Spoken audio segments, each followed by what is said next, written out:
Good morning, everybody. Halfway through the week, how is everyone doing? I see someone said I sent an email. I will check that after the show. Hello, Keldis. The rabbit hole goes deep. What's up, Bob? Queen of Ravens has had a lot to say in here.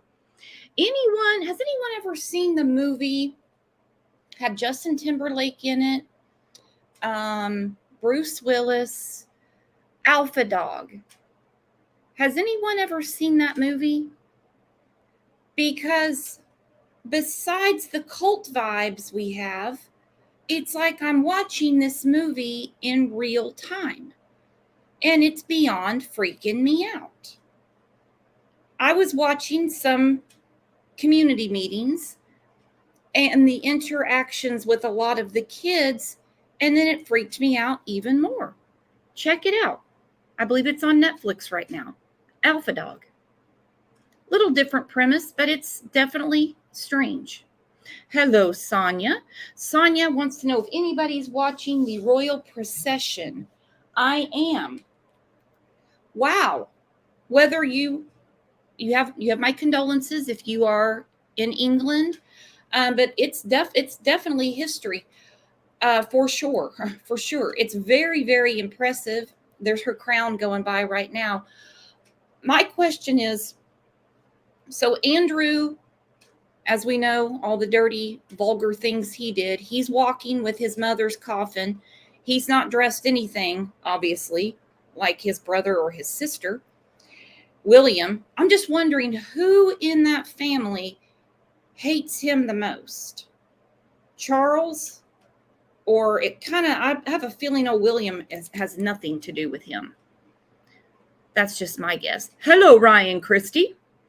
Teddy Burr's in. Zach said, I always have to close the video and reopen it to start the stream. I haven't had that problem yet, knock on wood. I've had every other problem with StreamYard lately and YouTube. Lucy says, I'm watching it with my toddler. Yep. Very, very impressive. Very sad.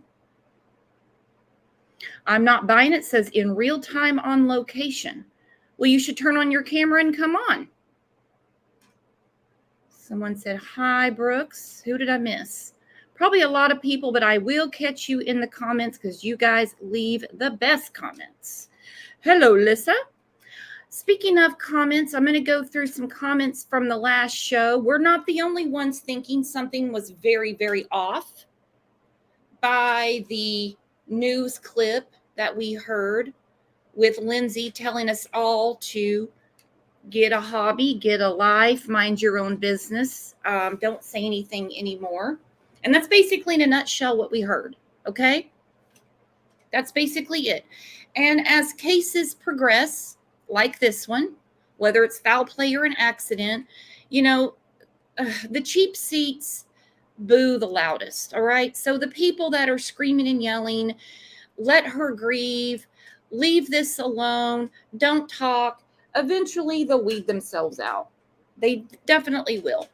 But to surmise the news clip we heard from Lindsay, it just basically said, mind your own business. Thanks for the donations. GoFundMe's closed down, but here's my Cash App, and get a hobby. That's what you heard. That's what you heard. Social media, one way or another, found Kiely.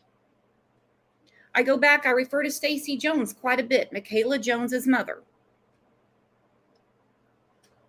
And she's been on the show many, many times. I want other creators to cover this case for Michaela Jones.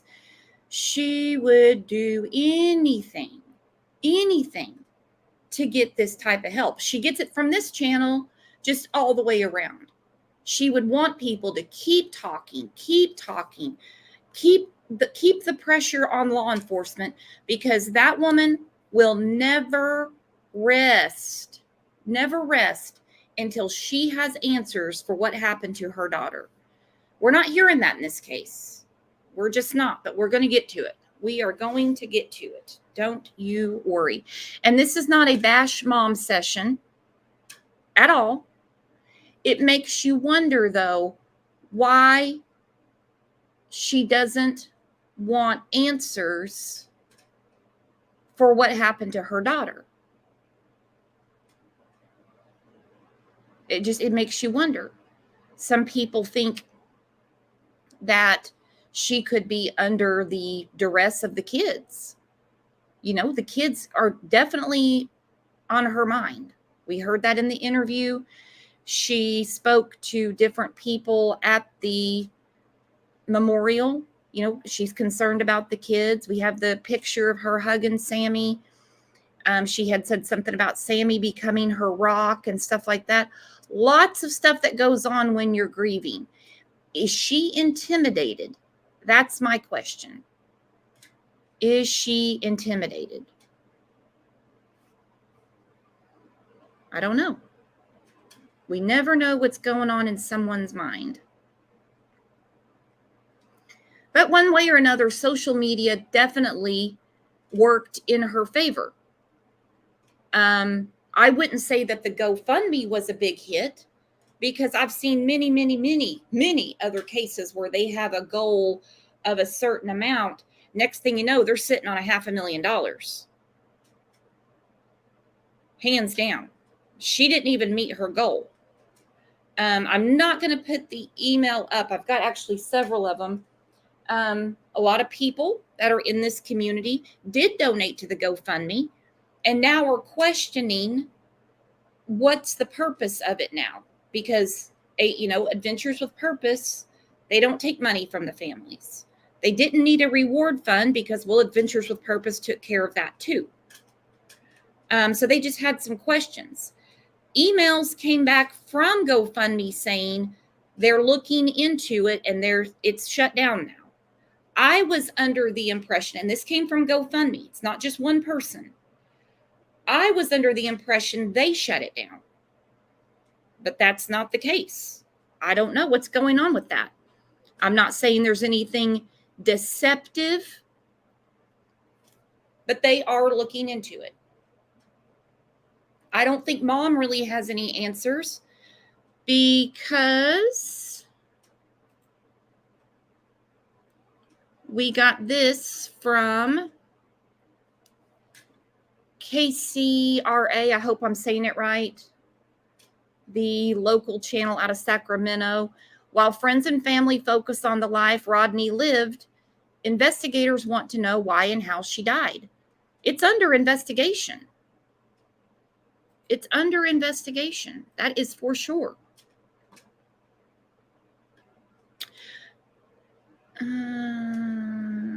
Southern Grammy says they probably changed how they're raising money. You mean like the Cash App, or do you mean the focus of the fundraising? Because you would have to change the focus of the fundraising, because Adventures with Purpose, they volunteer their services to family and law enforcement. Money's not needed for that. When it was started, someone said it was for a reward, and then they said later they might need a ransom. Well, a ransom, that'd be the stupidest thing I've ever heard. Who would bring her back if you're raising money? I'd be like, well, let's wait for it to go up a little bit. Shit. Ransom doesn't make any sense, and they didn't need a ransom. Let's see. I've got JW back here. Let's see what Jay Woody's thinking. What do you make of everything going on? We haven't even, of course, it's only 10 minutes into the show.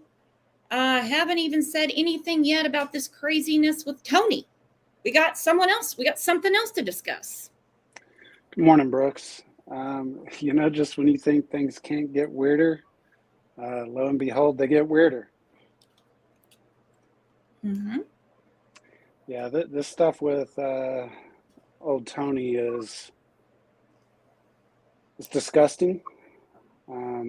It's shocking, and it really makes one question what it has to do with this case. Mm-hmm. It does. Drucifer said, the day after Adventures with Purpose found her, I thought the GoFundMe was stopped. No, because in our Facebook group, there was one person following it. I wasn't very concerned with it, and the money was still going up. This lady, she hasn't gotten her money back, and she has an email from GoFundMe. I don't have an email from them, but she does. Either or, I mean, whatever. That's her finances. It's something that people are asking.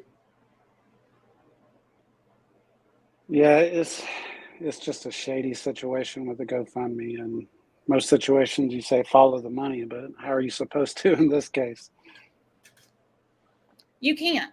No. The GoFundMe was set up by a friend. Lindsay's the beneficiary.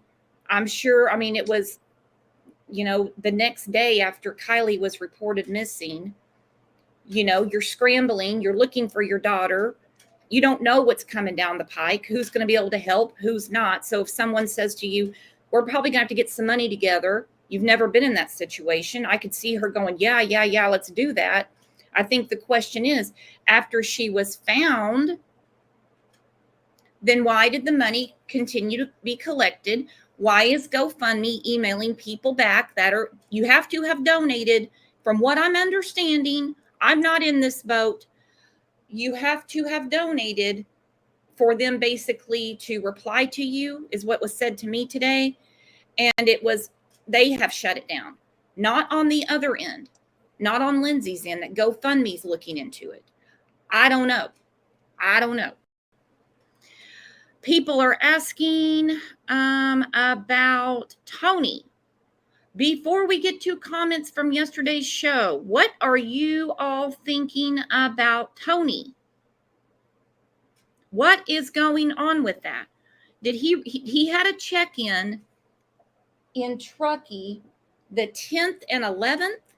It's always been, I'm not saying he has anything to do with what happened to Kiely. My question is, this is really my biggest question, except for that perverted direct message he had, is how did he get in contact with Sammy? YouTube is a big place. And all the usual suspects had already been messaging this girl, trying to get her on their show. You pick Tony? Well, it is possible that was his reason for being in Truckee, was to nail down that interview. So you think he met her face to face? We're only speculating here, by the way. Quite possible. On that first day that she loaded up her own microphone and speaker and headed to the press conference. Mm-hmm. And by the way, I had no issues with his interview. Some people were like, he didn't even ask the right questions. Oh, she said just enough for me. Yeah, you go back and listen to that interview, and you can't do it enough times because you learn something new and pick up something that you didn't before every single time. I was listening to it again and again, of course, but the more I listen, the more it sounds like she was possibly driving the car. Sammy, a lot of people are convinced of that. It really does sound like that's the slip up she's making when she says, I was in the passenger seat. No, I was driving. Oh, no, and changes it like 3 times in 1 second. I agree with Jim J. She said she never shut up. She gave up things he never asked. Because, like I said, just like you, many people are convinced that she was driving. They're like, no, she was driving. And with everything that we have heard in over a month, today's the 14th, because tomorrow we have a show for Summer Wells. Can you believe tomorrow will be 15 months since Summer disappeared? Bless her heart. That's crazy. 15 months since Summer Wells disappeared. That's the reason, another reason why in this case, it's like, look, we're frustrated. Law enforcement did drop the ball, okay? Between the kids and her things left in the lake. I can probably think of a few others, but the frustration with Summer Wells is real. We'll discuss that tomorrow. We definitely will discuss that tomorrow. We got a lot to discuss on that tomorrow.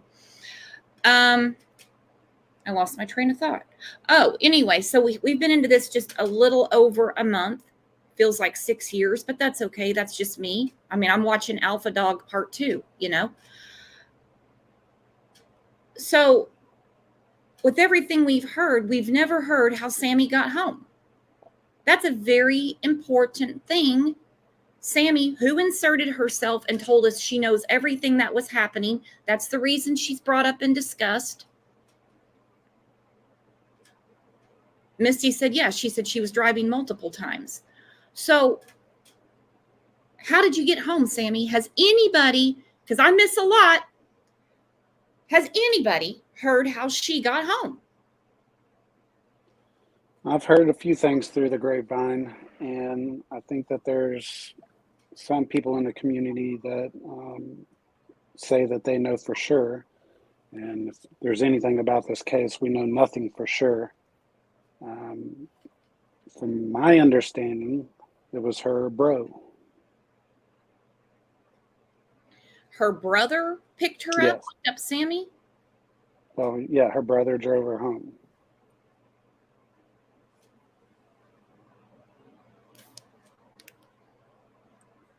Mm-hmm. I agree 100% with allegedly. Has anybody else heard? And I'm not trying to drag another kid into this because the last thing we need is another kid. Every time I hear another kid's name, I'm like, you've got to be not another kid. Not another kid. Like it's like Alpha Dog. Every scene, you got another kid popping up. Allegedly, there's this huge issue with police now compared to the past. Oh, yes, there is. Oh, yes, the O.J. Simpson days are over. Don't think they're going to share anything with us. No. Remember, did you follow that case, Jay Woody? O.J. Simpson? Uh-huh. Oh, yeah. Oh, yeah, with the rest of the world. Every damn night. You didn't even care if a tornado was about to hit your house. You were waiting on O.J. Simpson updates because you knew you were going to get one. We found a glove. There was blood everywhere. There's blood on the dog. And we're like, whoa, whoa, whoa, whoa. They don't do that anymore. Allegedly, this is a huge issue with police now compared to the past. In the past, law enforcement would share a lot of info. Yeah, they did. And keep small, important things secret. Now it's all secret.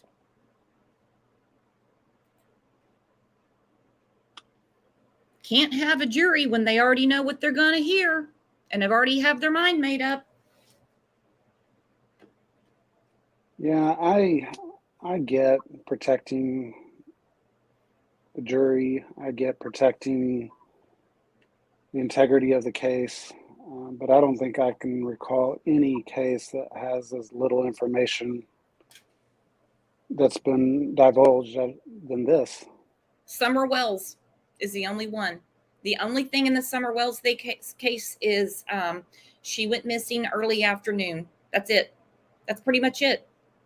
We got a phone call around 6:30 p.m. The rest of it, we've just been trying to fill in ourselves.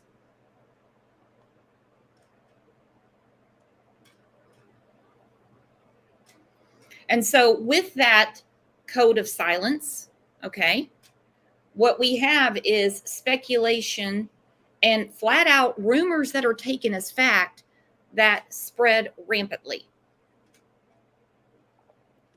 Yeah, and for example, did you ever hear of Truckee police or any FBI agents searching the lodge? No.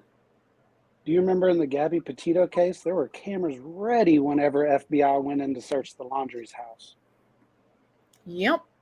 Why not in this case? Is it too hard of a road to get to the lodge? I mean, that's not a valid excuse for me. Mm-hmm. That is a very interesting thing. Why did they never search the lodge? Obviously she wasn't at the lodge. That we know of. Yeah, we don't know what time she really left the party. We know her phone went off grid at 12:33 a.m.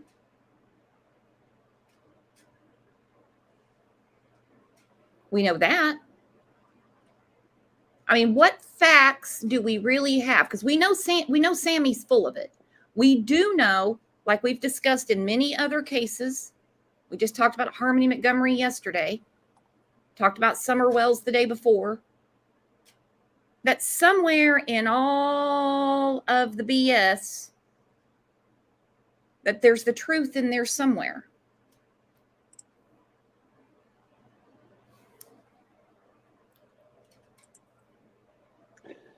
Yeah, and I mean, you look at what law enforcement has told us as far as facts go, and all that we have was she was at a local business at 7 p.m. We don't know where she was between 7 and 10 p.m. before arriving to the party. We know that her phone apparently went off grid, dead, died, broke, smashed, whatever you want to call it, at 12:33. She could have been wearing one of three possible hoodies, and she had on a gold necklace. Other than that, we don't know jack Mm-mm. as far as facts go. No. We have a lot of tweets from law enforcement that said there's not hundreds of videos and pictures. I mean, we all found that odd, but then again, kids don't really document things the way I bring it up often when I first was privileged enough to get a Facebook account. It was like 2008, 2009. Like I said, I filled it out like it was a bank loan. I mean, I'm filling out past employers. I mean, you name it. Oh, I better fill this out. Ooh, I can't remember. Kids don't do that. They don't even like Facebook. So somebody who is much younger was saying, I'm really not surprised there's not a bunch of pictures and videos because of the different apps they use. Does that make sense to anybody here? Because it blew my mind. Yeah, especially when you look back at all the other parties in that area in recent time. There's plenty of pictures of those.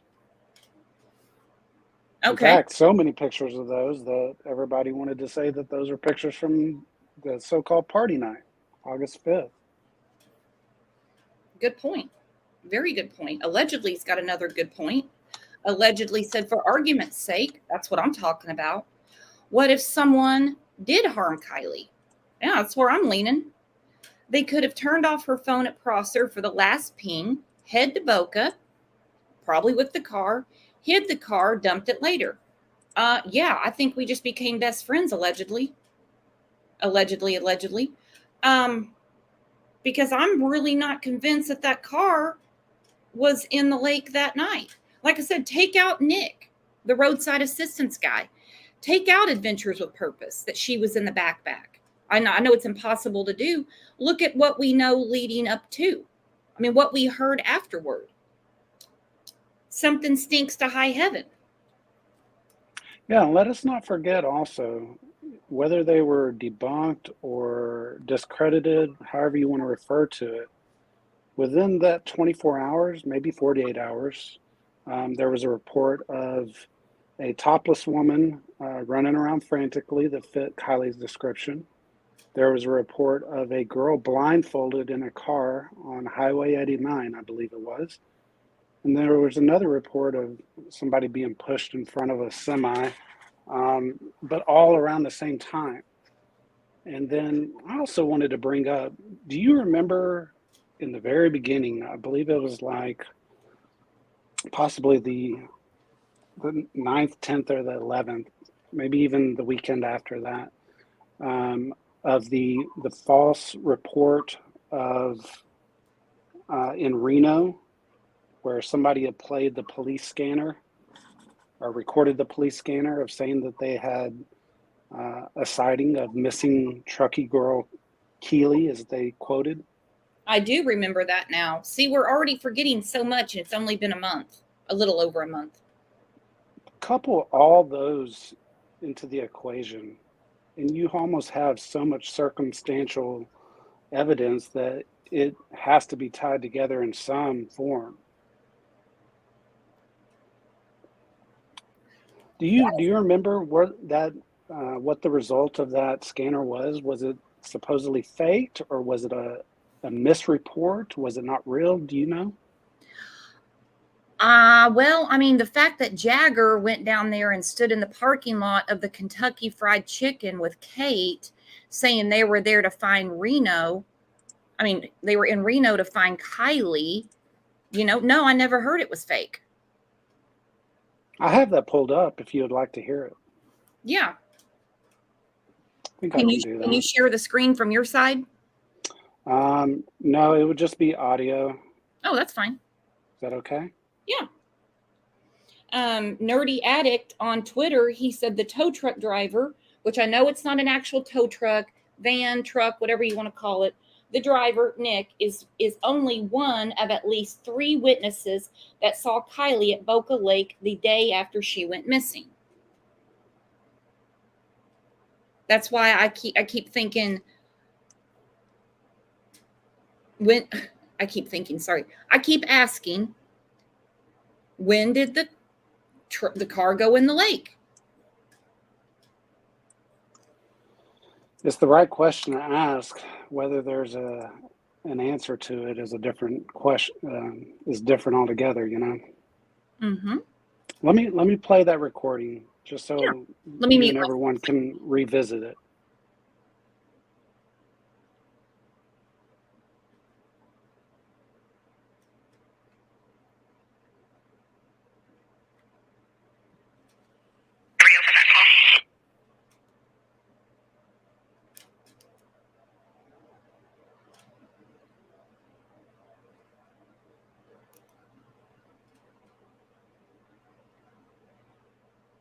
Hang on, I'm having trouble playing it. Here we go. I copy and I want to take the respond as well. 2650 Arrow Creek Parkway. It's a park in front of the gated house for security for a 1037 subject acting erratically. Possibly related to a missing subject out of Placer County. Missing subject first Kiely, and the vehicle is a match. Play that again. Play that again, please, if you don't mind. Sure. Do you know what date this is from? Hang on, and I'll tell you. I copy and 27. I want to take the respond as well. 2650 Arrow Creek Parkway. It's a park in front of the gated house for security for a 1037 subject acting erratically. Possibly related to a missing subject out of Placer County. Missing subject first Kiely, and the vehicle is a match. Okay, so this was uploaded to Twitter on August 11th. August 11th.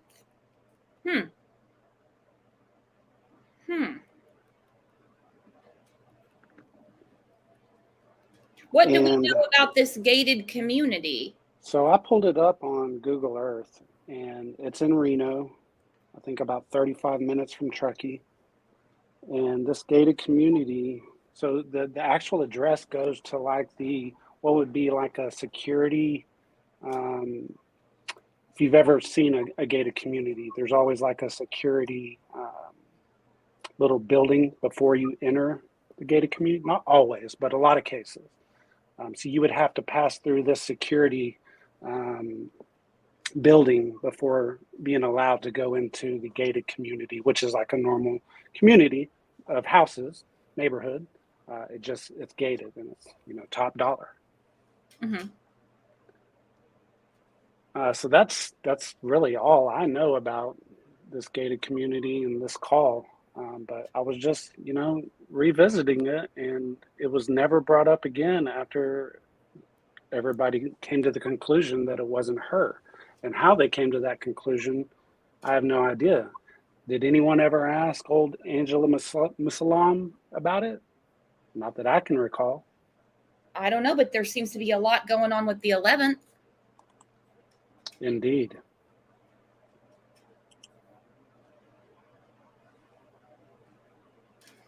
Dwayne said, yes, to hide a car in a garage. That would actually make sense to me. There's plenty of garages, that you could hide a car in. It's not like limited. That would be very easily to do in the context of the big picture. It's still just one more thing in this case that could be absolutely nothing. I actually don't think, I think it's probably a mistake, or it could be one of the kids trying to deflect. I was looking at a news clip the other day where Sammy was organizing, Sammy style, and said, is anybody going to go to Reno? And I just thought, oh, this, I had missed it the first time. And that's what she was saying. Is anybody going to go to Reno? We've got to get people to go to Reno.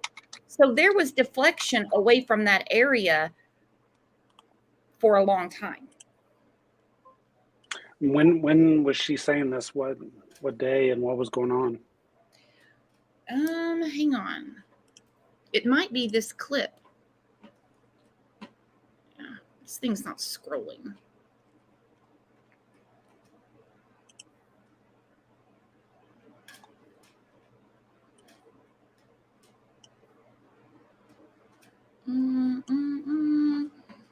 I think it was from the 9th. Let me see if I can find it real quick.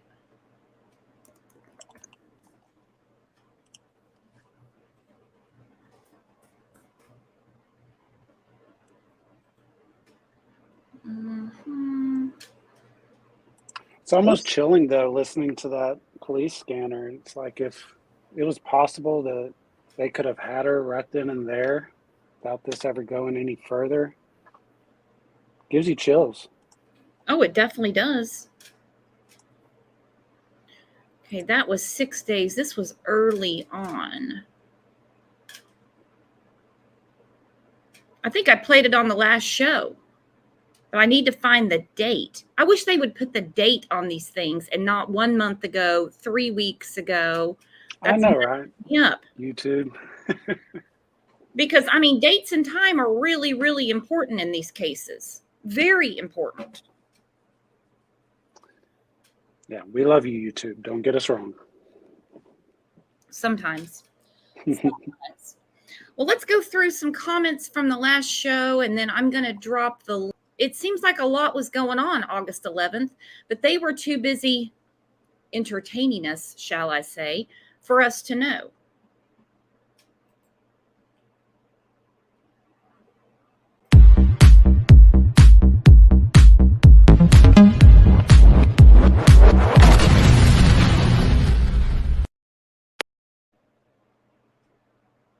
All right. Like I said, kind of reminds me of one of the early press conferences when they said, if you're thinking it, so are we. So, guys, we are in good company here because we're not the only ones thinking it. So, for those of you that left comments after the show, thank you. If you're rewatching on the replay, thank you, and leave a comment, please. Love the after show comments. If I showcase one of your comments, please send me an email. Be Real said, who bought all the alcohol? That might be another reason to keep hush. They all know who bought it, and it's obvious law enforcement is looking the other way. Now, as a kid, I had to go back in time in my brain. It wasn't hard to find alcohol, but I think we can all agree that the alcohol did not walk out and jump in the back of Kiely's car or any of the kids. I would agree with that. And it's also been insinuated that Kylie's car was the hot spot for alcohol since they were going back and forth to the car. I don't really see it that way. I mean, I could be wrong, but they could have just had their own stash of alcohol. And if there is this big party and they're going around from group to group and interacting and having drinks together, drinking out of the same cup, everything she drank, I drank, and then possibly go back to the car and have another drink of what you may have brought. I don't think it was like a hub of just like all this alcohol that everybody's grabbing from. No, I think everybody brought their own stuff. Typically, yes. Yeah.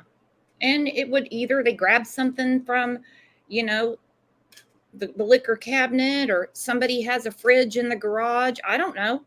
So, I mean, that part of it obviously doesn't confuse any of us.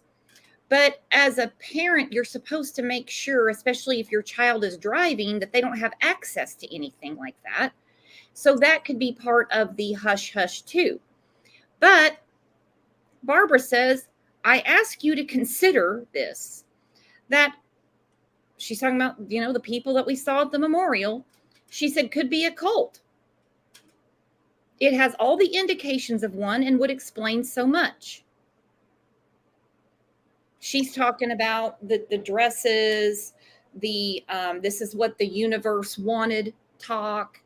We can't doubt the universe. I guess somebody said there was an altar there. They just said it had very weird vibes. And another question, which will probably never be answered, and it won't be answered on this show, I'm just throwing it out there. We talked about on Monday. Yeah, today's Wednesday, right? Yeah. You've got 16,000 people in this community, a case that's nationwide, worldwide. I mean, there's people in here from all over the world.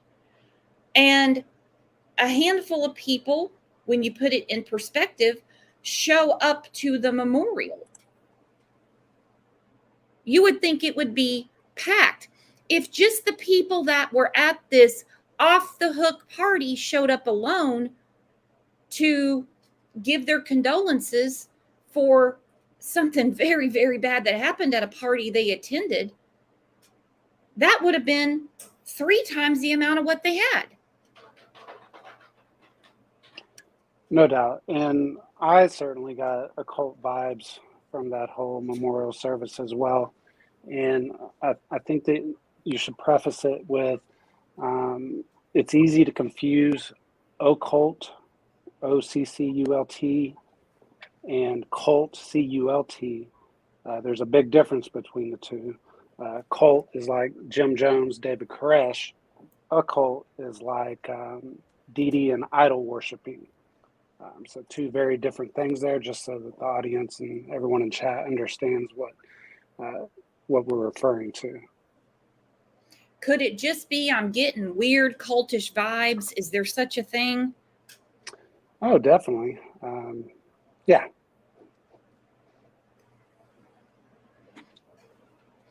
Lynn said, one more thing. If I had a kid there and they hide this, I would move out of town because I would be afraid my kid would be next. I think all the good parents in here can agree that whether you believe it's an accident or foul play, neither should have happened. I mean, obviously, foul play, neither should have happened. I had a lady send me an email and she said, it's not in the after show comments. She said, where is Child Protective Services? There were many kids there under the age of 18. Why are they not checking out what's going on?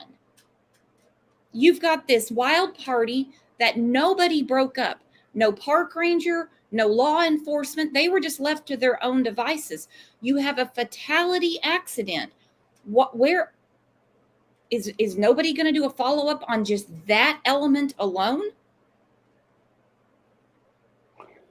If you go off of everything else that's gone on with this case, Child Protective Services is probably sheriff's sister who's married to the governor or the mayor, and it's all in the family, Yeah. And we all know there's big problems with CPS. We were just talking about it on the Harmony Montgomery show yesterday. We're going to mention it tomorrow in the Summer Wells case. This is very fresh and new, even though we're frustrated and it's a little over a month. But if a child, 16, 17, that's under the age of 18, somebody needs to be looking into that. I am not suggesting anybody make that call. I'm just wondering about, as a community, would you not want to look into that element alone? I don't live there. Maybe it's already being done. I don't know. Yeah, I just don't see that going very far with money involved, What money? The affluency of that community. Oh, because this GoFundMe is not impressive at all. I'm sorry, it's not. That's a piss poor GoFundMe. Hell, I had Dominic Krenkel's parents until I found out that whole thing was made up on the show. They had over $500,000. I think they started at like $100,000 to get a house, to get Dominic out of this neighborhood or whatever was going on at the time. There was a video that came out. It wasn't exactly what was said. Anyway, I had to do a whole show and, apologize and show the video, say I was wrong. Anyway, I'm prepared to do it again. Didn't kill me that night. The GoFundMe is so non-impressive that it's sus, Well, because I can think of many, many cases where they put it at a certain amount and it way goes beyond that. So obviously, people are thinking what we're thinking. Because they're not parting with their money.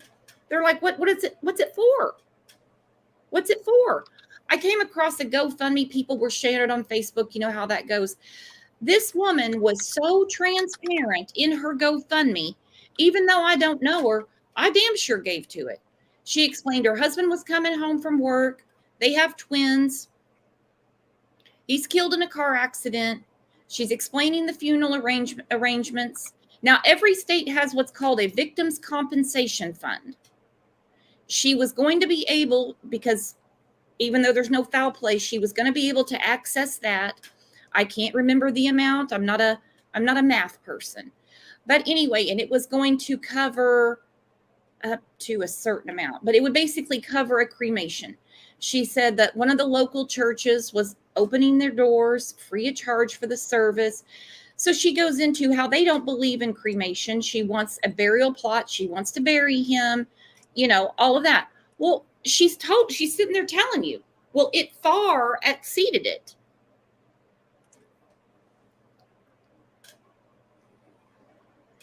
Yeah, I've never understood exactly how GoFundMes get divvied, and it's just a very unseen thing that's hard to know exactly how the funds are provided. Hang on, I just got something saying a comment has been deleted. Mark Owens, why are you not talking about Tony?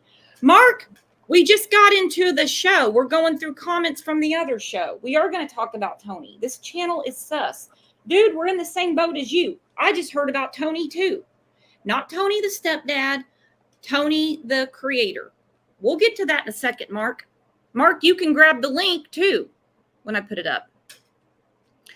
Okay, another comment. Maybe some parents of the other children are controlling the mom, making sure they have one of their children staying at the house to keep an eye on her.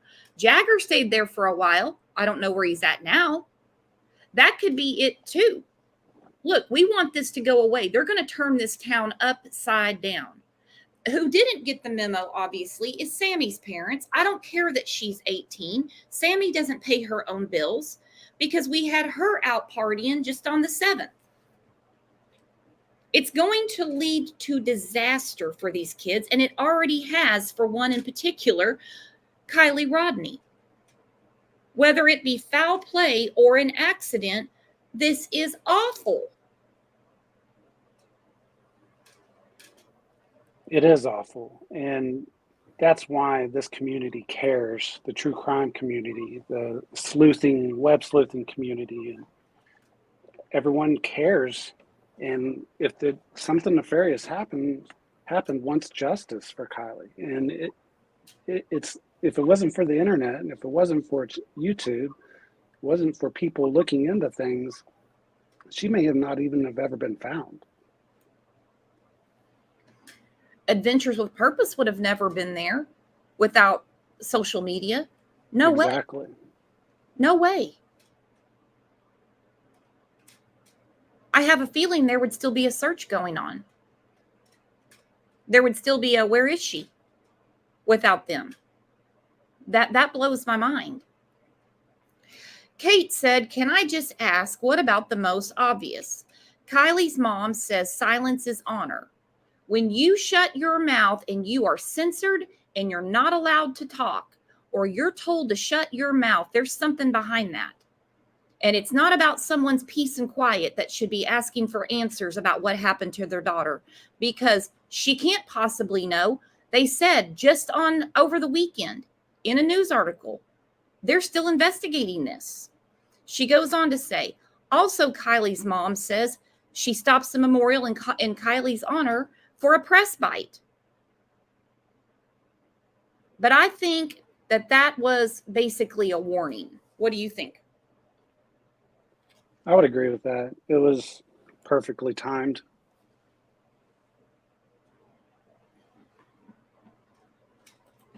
Then we have another comment. Only the father was thankful to Adventures with Purpose. Yeah, it's very odd that she never showed any kind of thanks at all to AWP. No thanks to really anyone. Well, if there's, honor in silence, which no way, no how. No, there's not. When you stick your head in the sand, you're going to miss a lot. Your ass is going to get sunburnt too. Yeah, and I've seen it tweeted best. There may be no honor in silence, but justice is loud and proud. Yeah. Saffron said, if we're able to believe Kiely grew up driving, snowmobiling around there, knew the area well, why would she just make a wrong turn and then not be able to get out of her own car?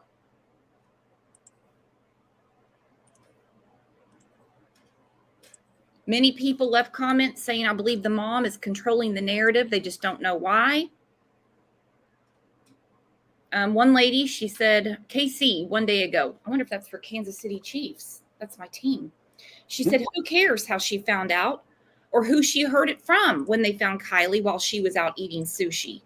How did she want to find out? What's the perfect way to find out that they have found your daughter in the lake? How did you want that news delivered to you? You knew they were in town. You knew they were searching that lake. Yeah, that kind of blows my mind as well. I get maybe if you're grieving and you're having a rough time and you harbor some feelings of remorse, maybe towards generally everyone except for your closest significant other and family. But why would you not want to reach out and just say, hey, so we're on the same page. You have my number to call me, or so we're on the same page. Let me know where to be when you're out here. Something along those lines. Why did that not happen? Or I can't bear to be out there in case they do find her there. You can't tell me. I have a very hard time believing that her own father didn't call her. He was out there. 100%. You're telling me her own father, who broke everyone's heart, and the dad, maybe the dad didn't call her. Her own father wouldn't call her. I would have to imagine that he would, regardless of anything that we've discussed prior about any kind of weird family dynamics going on. Yeah, I mean, I've heard that I mean, there's definite animosity between, mom and dad. There was no united front with this going on. I mean, when he was at the community meeting, when he took the mic that one day, he was armed for bear coming in because JPL saw him. JPL's like, oh, that's her dad. He would have nothing to do with those kids. He made it clear that GoFundMe had nothing to do with him. He wouldn't vouch for it, wouldn't say this is what it's for. He got the mic and he said, these are the parties your kids are going to. Well, it fell on some deaf ears because they're right back to it. And if there's honor in silence, then how come Sammy was allowed to flap her gums for so long? If there's honor in silence, then how come these kids got to speak to the news? If there's honor in silence, how come they jumped in front of the gun and said, tips are coming to us. We're having teen-to-teen meetings, and I'm filtering tips for the sheriff. That doesn't sound like honor or silence to me, but that's who we're protecting. Just doesn't make much sense. Jennifer said, because they are teens. Because they are teens. Because they're teenagers? Teens. Frisco said, I do remember Adventures with Purpose saying they always suggest a GoFundMe to the family. Oh, theirs was way before that fact. Oh, yeah. Theirs was way before. 24 hours, right? Yeah. This popped up. It was reported she was missing on the 6th. The GoFundMe was on the 7th. That was way before they even knew about it. Nobody had even contacted them to come to town. So that was already in the works, whether it be for search, ransom, reward, whatever. I do have an article pulled up from Fox 40 that said a reward was being offered. That was on the 8th, $50,000. On the 8th, there was not $50,000 in that GoFundMe.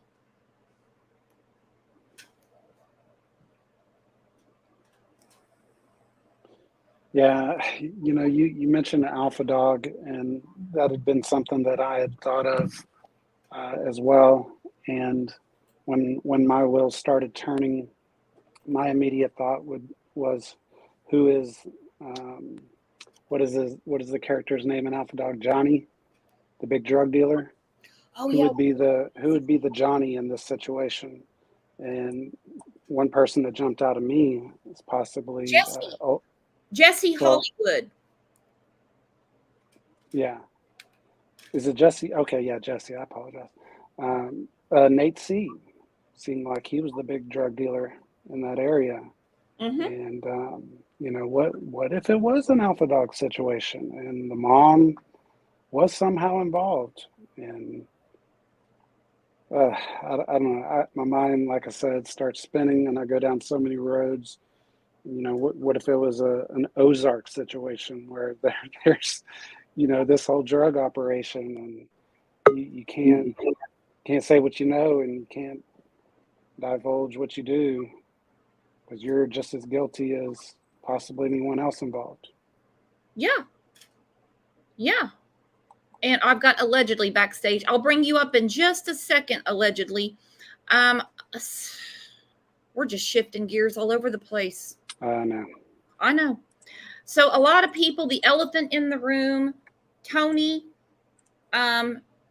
his DMs were exposed on his channel. I've already got people coming to me saying, don't even say anything about this. That was spam. He hadn't cleared out. All right. I don't know how he's got his network set up. When I get junk mail, I don't have it in my inbox. Right. No, I think that's like an automatic setting. This is on Instagram, and I don't know how it works on Instagram. I don't get that messages on Instagram. Mine notifies me that there is a message needing to be approved in order to be read. It doesn't go to the normal message box where all my friends would message me. Right. So I don't buy that it was spam. It was right there in the middle of all the other messages he had, conversations. You could tell it had been opened and left on there. If I got something like that, I'd be creeped out it'd be gone, blocked, whatever else I could do to make sure it's not on there anymore. I wouldn't let it hang out in my inbox and be like, well, maybe someday, you know, there's not really any good games on this weekend. I don't know. No. Yeah. And maybe I should share my screen with my inbox showing all of this. Said no one ever. Yeah. And then you have check-ins from that town. Why would you even do that? And like, love him or hate him, much props to Ryan for exposing that. Exactly. I think we can all agree on that. And again, yeah, we can definitely all agree on that. Expose that. That's nastiness. That's nasty. And when you're, okay, so when your profile's public, you know, you get weird messages, you know, you don't have to respond to them. You can just click them out of there. You get rid of them. But all he has to do is show the direct message and prove he wasn't talking back and forth with that person. But instead, he cut off comments on all these previous shows. One's about 9/11. Who's going to bomb your comments about 9/11? He turned off all the comments on that show, previous shows, and of course took that live down. And deleted all of his community posts. I didn't know that. Tony. Brian, thank you. Why did Sammy grant him an interview? Like I said, there's big YouTube channels out there that cover current cases, open investigations. Some of the like really huge ones, they talk about open, you know, the ones that are shut down. We've already had a jury trial. They're in jail. There's those channels. They do great work. And then the ones like us, we have basically a daily dialogue about an open investigation. A lot of people don't like it. That's okay. That's what we're discussing here. But his channel doesn't reflect either of those things. And like I said, the usual suspects, nothing bad, no one bad or anything like that. Much bigger platforms, okay? We're a little town here, guys. We're little bitty. Reached out to Sammy, but she picked him. And isn't it ironic too that we said that from the get-go? Why, how did he land that interview? You know, what kind of connection did he have with Sammy or anyone in that community? We even discussed, I think, last week before any of this came about. Mm-hmm. Nature Babe, Audrey, hey, did Upchurch put a new video out today, or is it the one I watched yesterday? I think he just uploaded a new one this morning. Mm. But wouldn't you just explain and just say, I don't know what that was. That's just a spam message. Here, I'll open it up. You can see I didn't reply to it. Yeah, the average person, regardless of how smart you are, would BS their way out of that situation. Not Tony.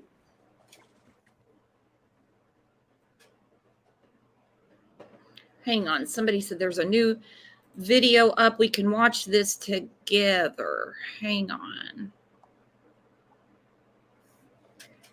Now, before I get into this video, because it just came out 40 minutes ago. You're referring to Ryan's? Yeah. Have you seen it? No. It just popped up after we had gone on. We'll watch it together. I just wanted to make sure that's what you were talking about. Yeah, me too. And I got allegedly Lori and a few people behind you guys. Don't go anywhere. I will get to you. You guys have time to watch this with me? I think so. Okay.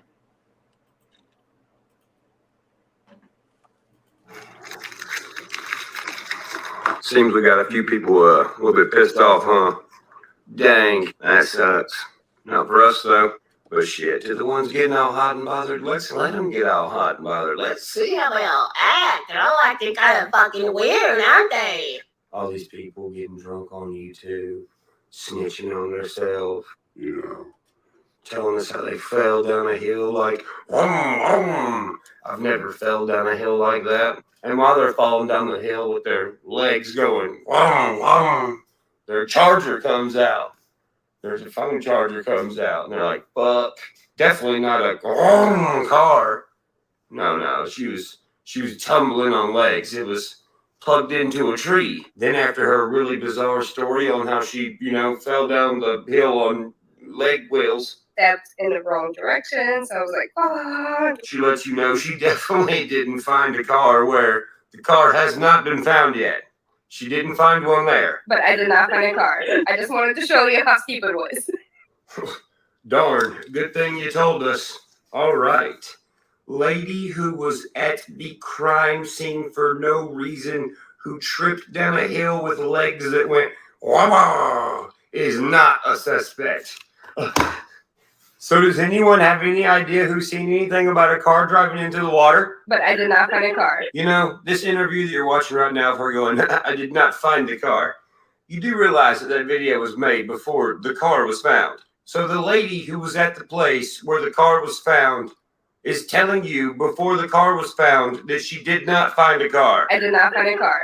Gee, I wonder who was in charge of making sure nobody found the car that was dumped in the river where she was at. Must have been somebody pretty stupid. I did not find a car. All right, now let's talk about this fucking dweeb who had her on the channel for the first time anyone ever saw her. Tony Dodge. That's a good last name. Because you is trying to dodge a lot of shit in the past 48 hours. All right, so let me fill you in on Tony and tell you how Tony fits into this situation. So on Tony Dodge's Facebook, on his GPS check-ins, guess what? He checked in somewhere on August 9th and August 11th. Do you know where that might be?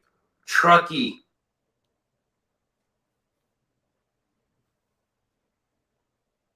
Where was Anime during that time? Oh yeah, Truckee. So before we point out the obvious weird shit about this Tony Dodge character, let me just show you a little tiny clip on who the fuck this dude is. I'm into pedophilia. No, not pedophilia, but necrophilia. I'm into pedophilia. Yeah, he just said he likes little kids and has a fetish for dead bodies.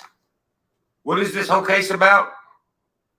An underage girl who is dead. Not to mention, he's the first YouTube channel to have the interview of the lady who was just, there at the same fucking time as he was. So why this fucking freak weirdo who's watching everybody's kids on fucking YouTube is sitting here on a panel with this anime girl?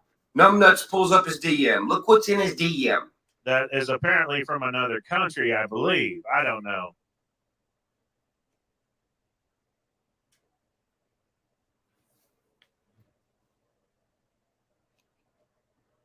Do you see how long ago that DM was?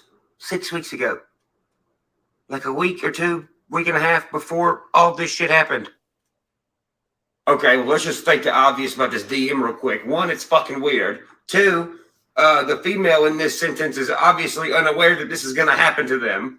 Three, I'm going to say it again. It was 6 fucking weeks ago. 4, who is the user that deleted the account? And 5, the dude in the panel yesterday who was fucking screaming and yelling like a goddamn idiot because you were extremely mad that I seen this DM for some reason. Everybody was in there saying, well, if you ain't got nothing to hide, Tony died, you fucking freak. Then click on it and show us you ain't got nothing to hide. What does he say? Oh, I don't have to. Then this fucking asshole is like, leave him alone. You can't even look at the DM even if you wanted to. Yes, the fuck you can, stupid. Let me show you. So, way back in the beginning when all this started, like the first 48 hours when I was like, yep, it was definitely his anime. And everyone's like, no, it's not. You're fucking crazy. Stop smoking crack. Oh, you do remember that? Yeah, me too. Well, at the time, remember the Ronnie Jones character was like, hey, look at me. I seen everything at the party with my own eyes. The same Ronnie Jones anime is like, hey, leave him alone. He didn't do nothing. He's a regular guy. Well, guess what? I still have his DMs. And guess what? He deleted his channel too. So for the guy on Tony's panel and Xanime's panel the other night being like, leave Tony alone. Even if he did click on it, you can't see nothing. It's a fucking deleted account. Even if he wanted to show the messages, he can't, bro. It's not there anymore. It's a deleted account by the user. I'm about to show you that you can with Ronnie Jones on Instagram from fucking 4 weeks ago.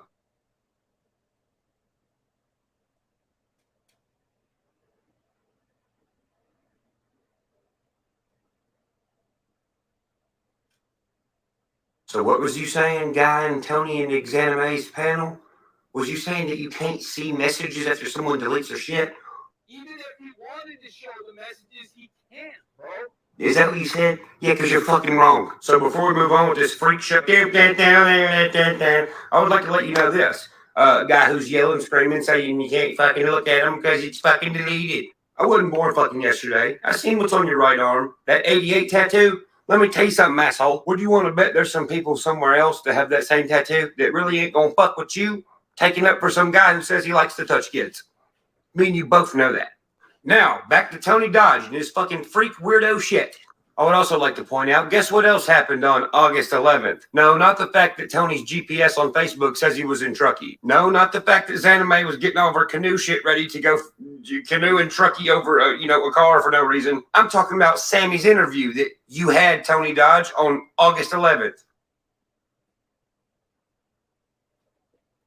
That's a lot of August 11ths from people who are in the same exact place that don't know who each other are. Oh, yeah, did I mention Tony's a locksmith? Oh, yeah, did I mention we found 3 properties in his name? Did I mention one of the properties is a house that has a fuck ton of fucking smashed car shit in the backyard? Did I mention the other property's a big fucking lot full of trailers and cars and a fence to keep you the fuck out? Did I also mention it's across the street from a fucking elementary school? Oh, yeah, by the way, speaking of fucking weirdos who have weirdo friends and have weirdo sex ring things and have a bunch of trailers and shit and cars with tags that don't mean nothing. So I'll leave you on this video. The other night, I guess they done been up all night, been fucking, taking stuff to stay awake because they're freaked out and scared the feds are going to kick their door in for whatever's on their fucking computer. I guess these motherfuckers just forgot they was live and old dumb Tony answers the goddamn phone. I think we got a super chat. And listen what it said.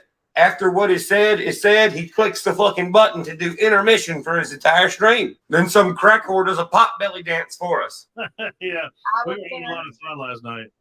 Yeah, apparently we're gonna go get fucking looked up and shit like it's really like we really have one. Well, I just want you to say hey, I just received your number through a mutual person. And, we have a porn production industry, and we were wondering if y'all would either come and pick the girls up for us, or would y'all rent a trailer out to where we can throw them in the back? Yeah, let's get that party started. I'm the encounter.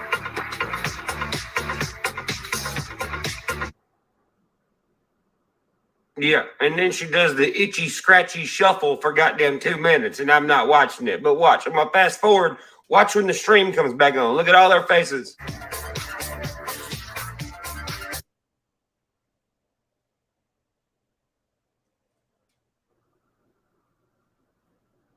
Yeah. These are the motherfuckers on YouTube late at night. These fucks. To all these weird motherfuckers threatening me, saying you gonna kill me, this, that, and the other. I don't fucking give a shit. You don't scare me, dude.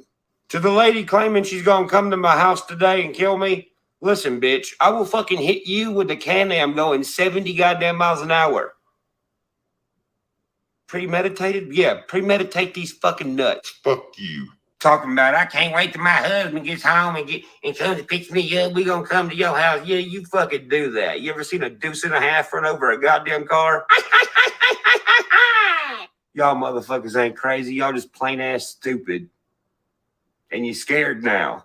And you should be. You know why? Because people are sick and fucking tired of people snatching kids. People are sick and tired of you motherfuckers doing bad shit to kids and getting a slap on the fucking wrist. Then they call it a mental fucking illness. And as far as you weird motherfuckers being like, I lost all respect for you, motherfucker, you ain't allowed to have respect for me. You know who has respect for me, motherfucker? People who got kids. I don't got no kids. If I gotta stick my fucking neck out to get the awareness out there that you freaks are fucking everywhere and people need to watch out for their kids, I'ma do it. And you know why? Because people need somebody who is in a position of power that's not a fucking weirdo. So do what the fuck you gotta do.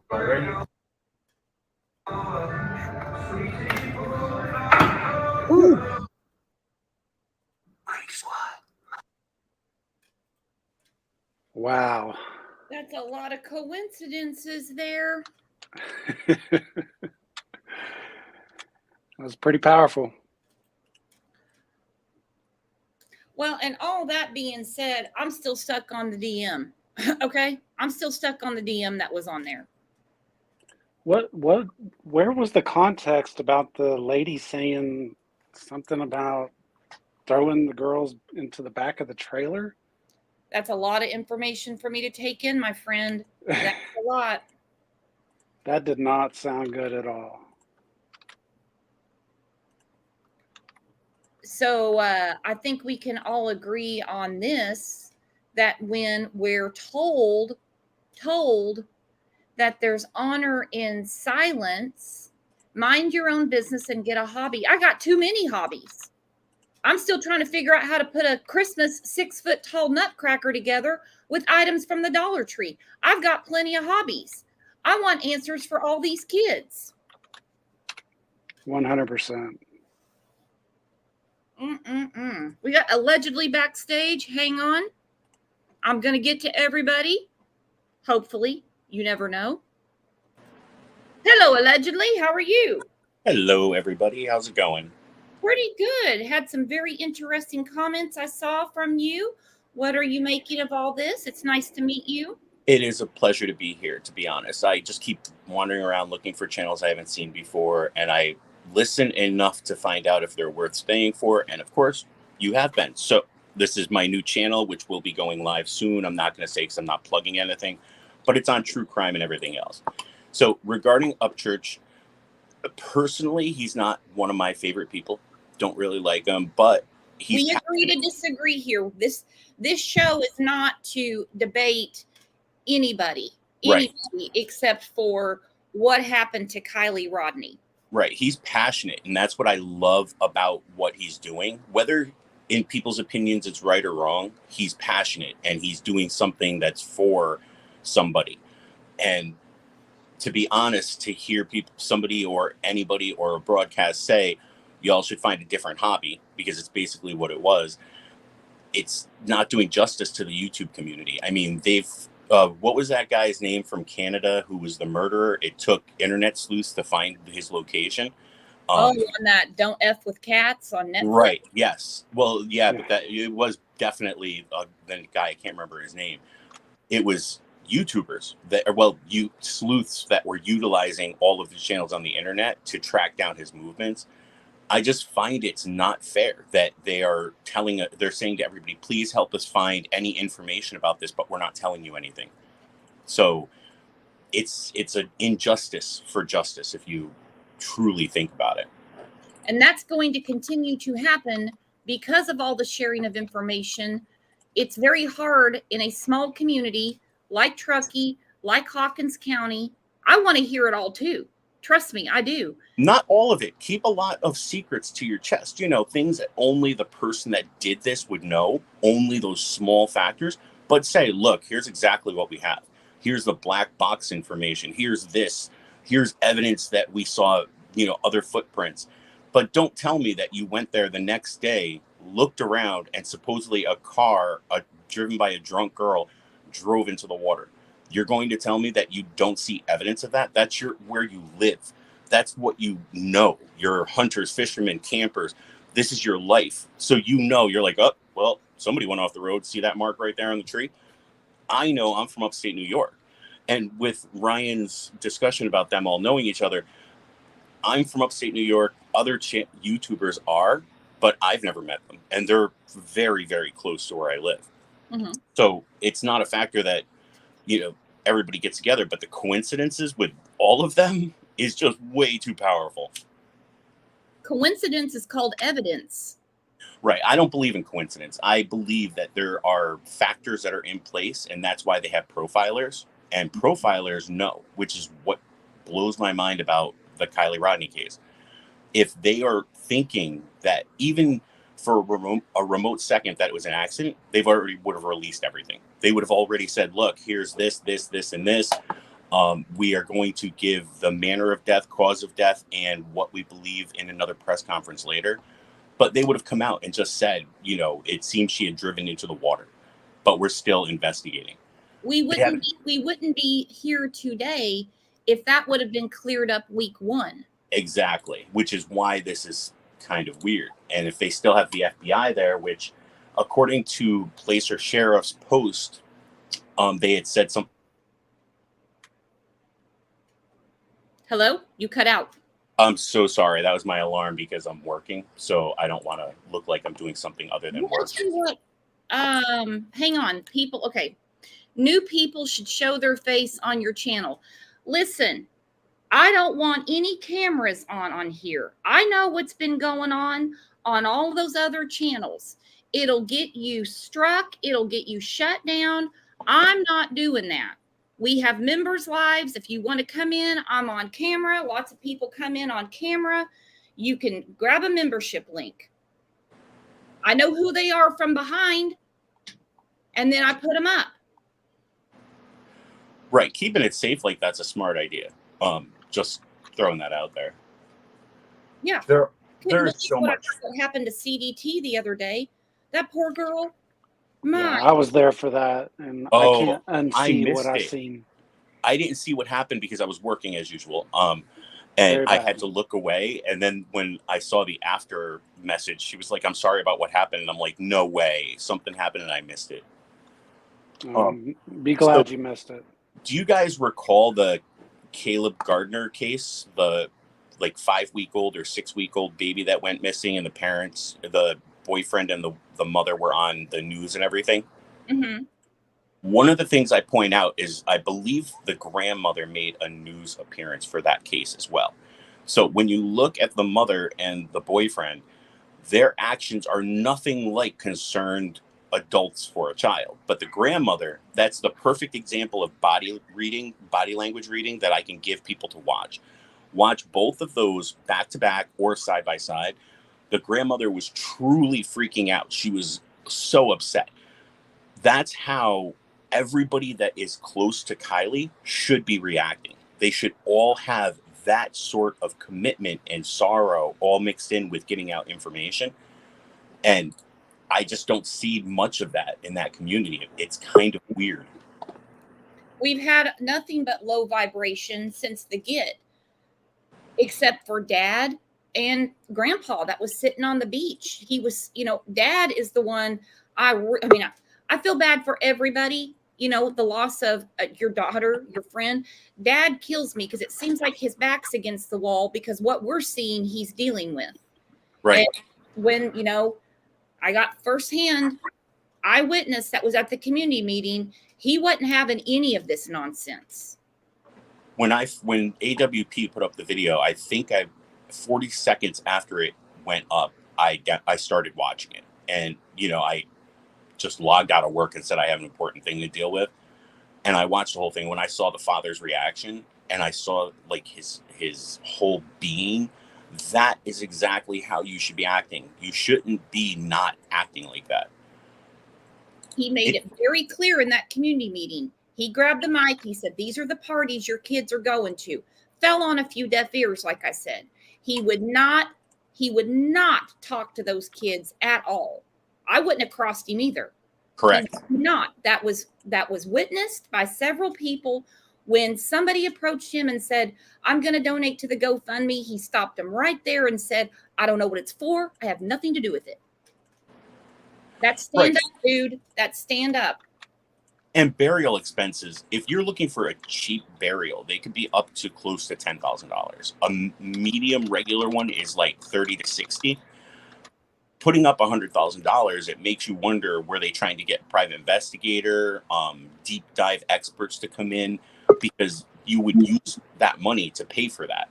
But when I heard the announcement to just, they're handling it and they got this and leave it alone, it struck a really bad chord. Parents should never say, "Oh, my child, I want this." They always should say, "I want it fully investigated." There are parents that investigate for 20 years.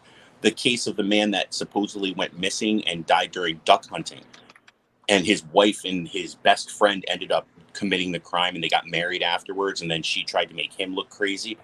That's a prime example. That mom was on the streets for 30 years with signs saying this was not an accident. 30 years, lost her home and everything. She just stood on the streets with the signs begging for people to dig into this case.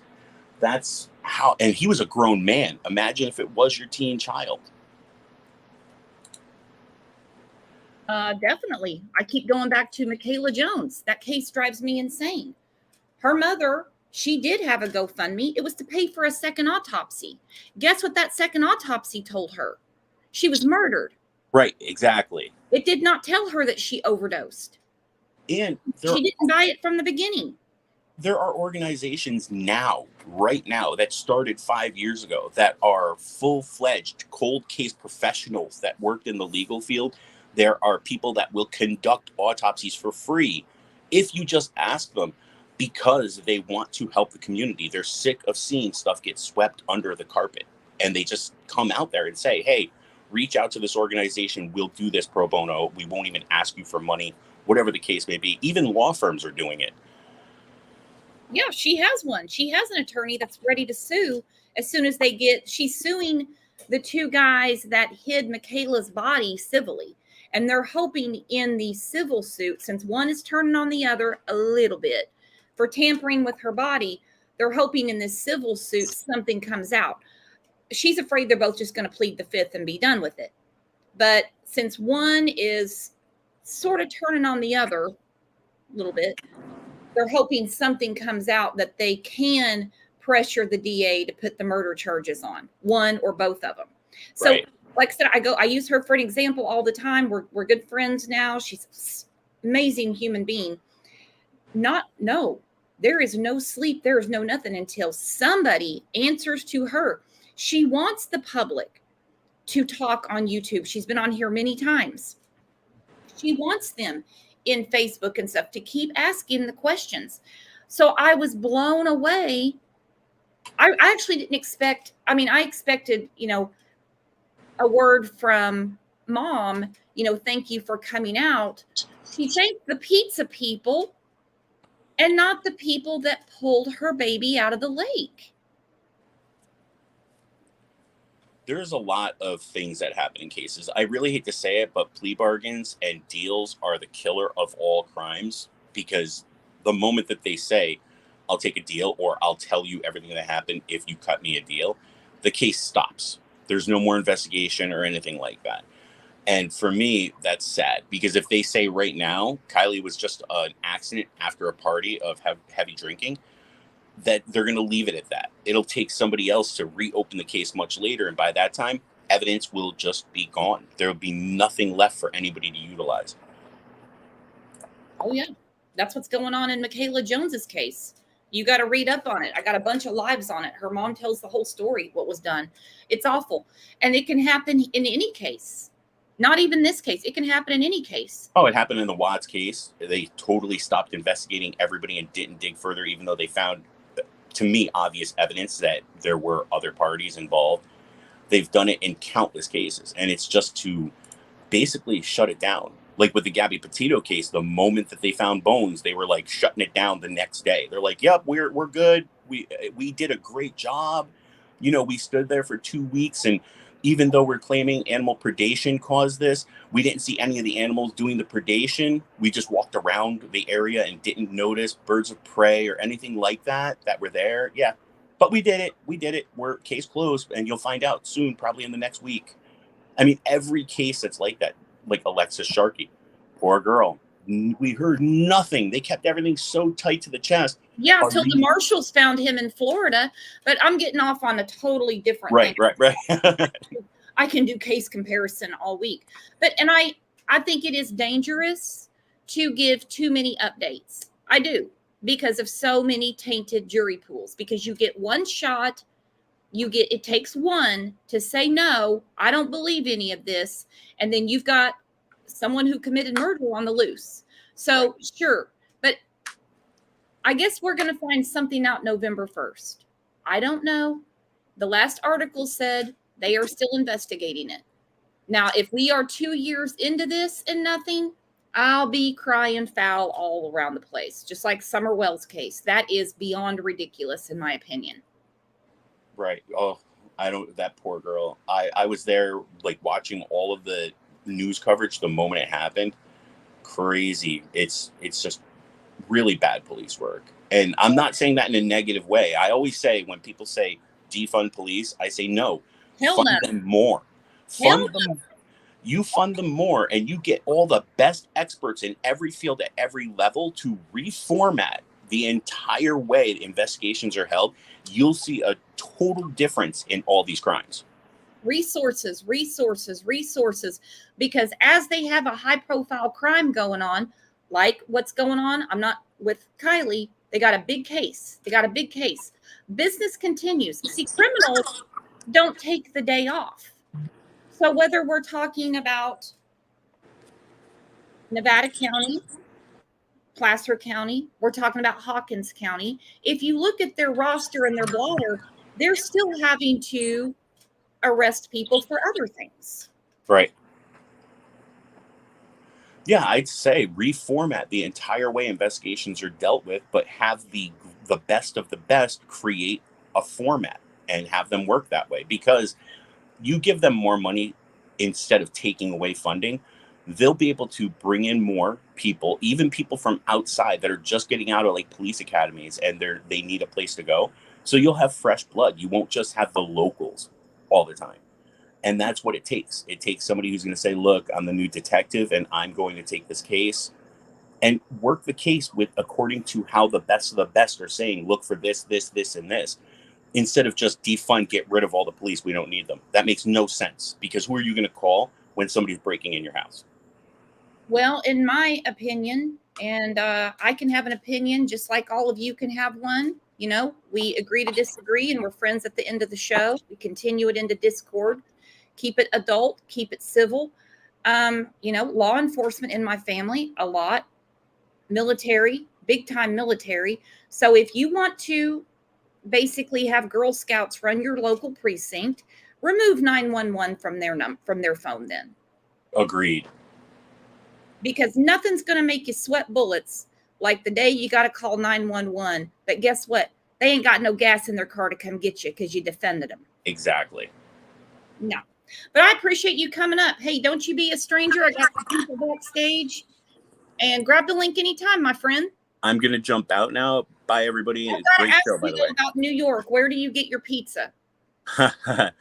Well, we have local pizza places. So I'm one of those people that like to not go for the corporates. So I get like, I can't say the names because it's like they're very local. They don't have franchises, but there's a couple of really good ones. I don't like revealing the area that I live in, you know, because yeah, good. Yeah, that was stupid of me to ask. I didn't even think about that. All what right. Ryan said about threats, those come like when I was like 100% in that Gabby Petito case. I used to have everything listed for myself. I learned my lesson. I took off all the personal information that I put up because, like you, I filled it out like an application to work at a job. Oh, yeah, I was a real dumbass like that, too. Now, Laura said the best pizza's in New Jersey. I can agree to that. I lived in Philly for about 10 years, and we would always order from across JFK, the bridge that's there, and we would just get pizza from over. Because Philly, they're mostly cheesesteaks everywhere, and they're all different types. All right. Thanks for coming up. We can do a food show sometime. We'll catch you later, guys. Bye. Bye-bye. Sleuthy, my friend, what you got for us? Probably not much of anything you don't already know. I was in here. I don't know if you saw my red flags going up, but I was in here. I did. I was hoping you would grab the link. I wanted to discuss that. Well, I was ready. Like I had been ready for this live. I set my notifications. As soon as they went off, I like hurried up with a patient, got in here, and then next thing you know, I'm getting like multiple text messages about remains that were found in Florida, like 40 minutes from one of the girls' cases that I was looking into. So I was like, oh God, I have to go over there and didn't want to miss this. So when I popped back making the rounds. That's okay. And there really wasn't any information, and it's just all very sad. But so when I popped back in, you all were talking about the GoFundMe, and then maybe her Kylie's mom's statement that she made before the demeanor was odd. Okay, we can all agree that it was odd. There were some things said at the memorial to some people in our community that just they're they're not in the town. They felt compelled to go. Mm-hmm. Their condolences, and the conversation just isn't, even in the grieving process, makes no sense on any planet. But that's all right. But there is a lot of questions about the GoFundMe and why she basically is telling everyone, get a life. Well, you know, and I don't know exactly what day, and I also wouldn't confidently say that maybe another one wasn't created, but the original GoFundMe is gone. You know that, right? It was, I almost want to say a week ago. Time seems to be going slow. Well, now. the email I received this morning is a woman. I actually received several over the last few days. Was it this morning?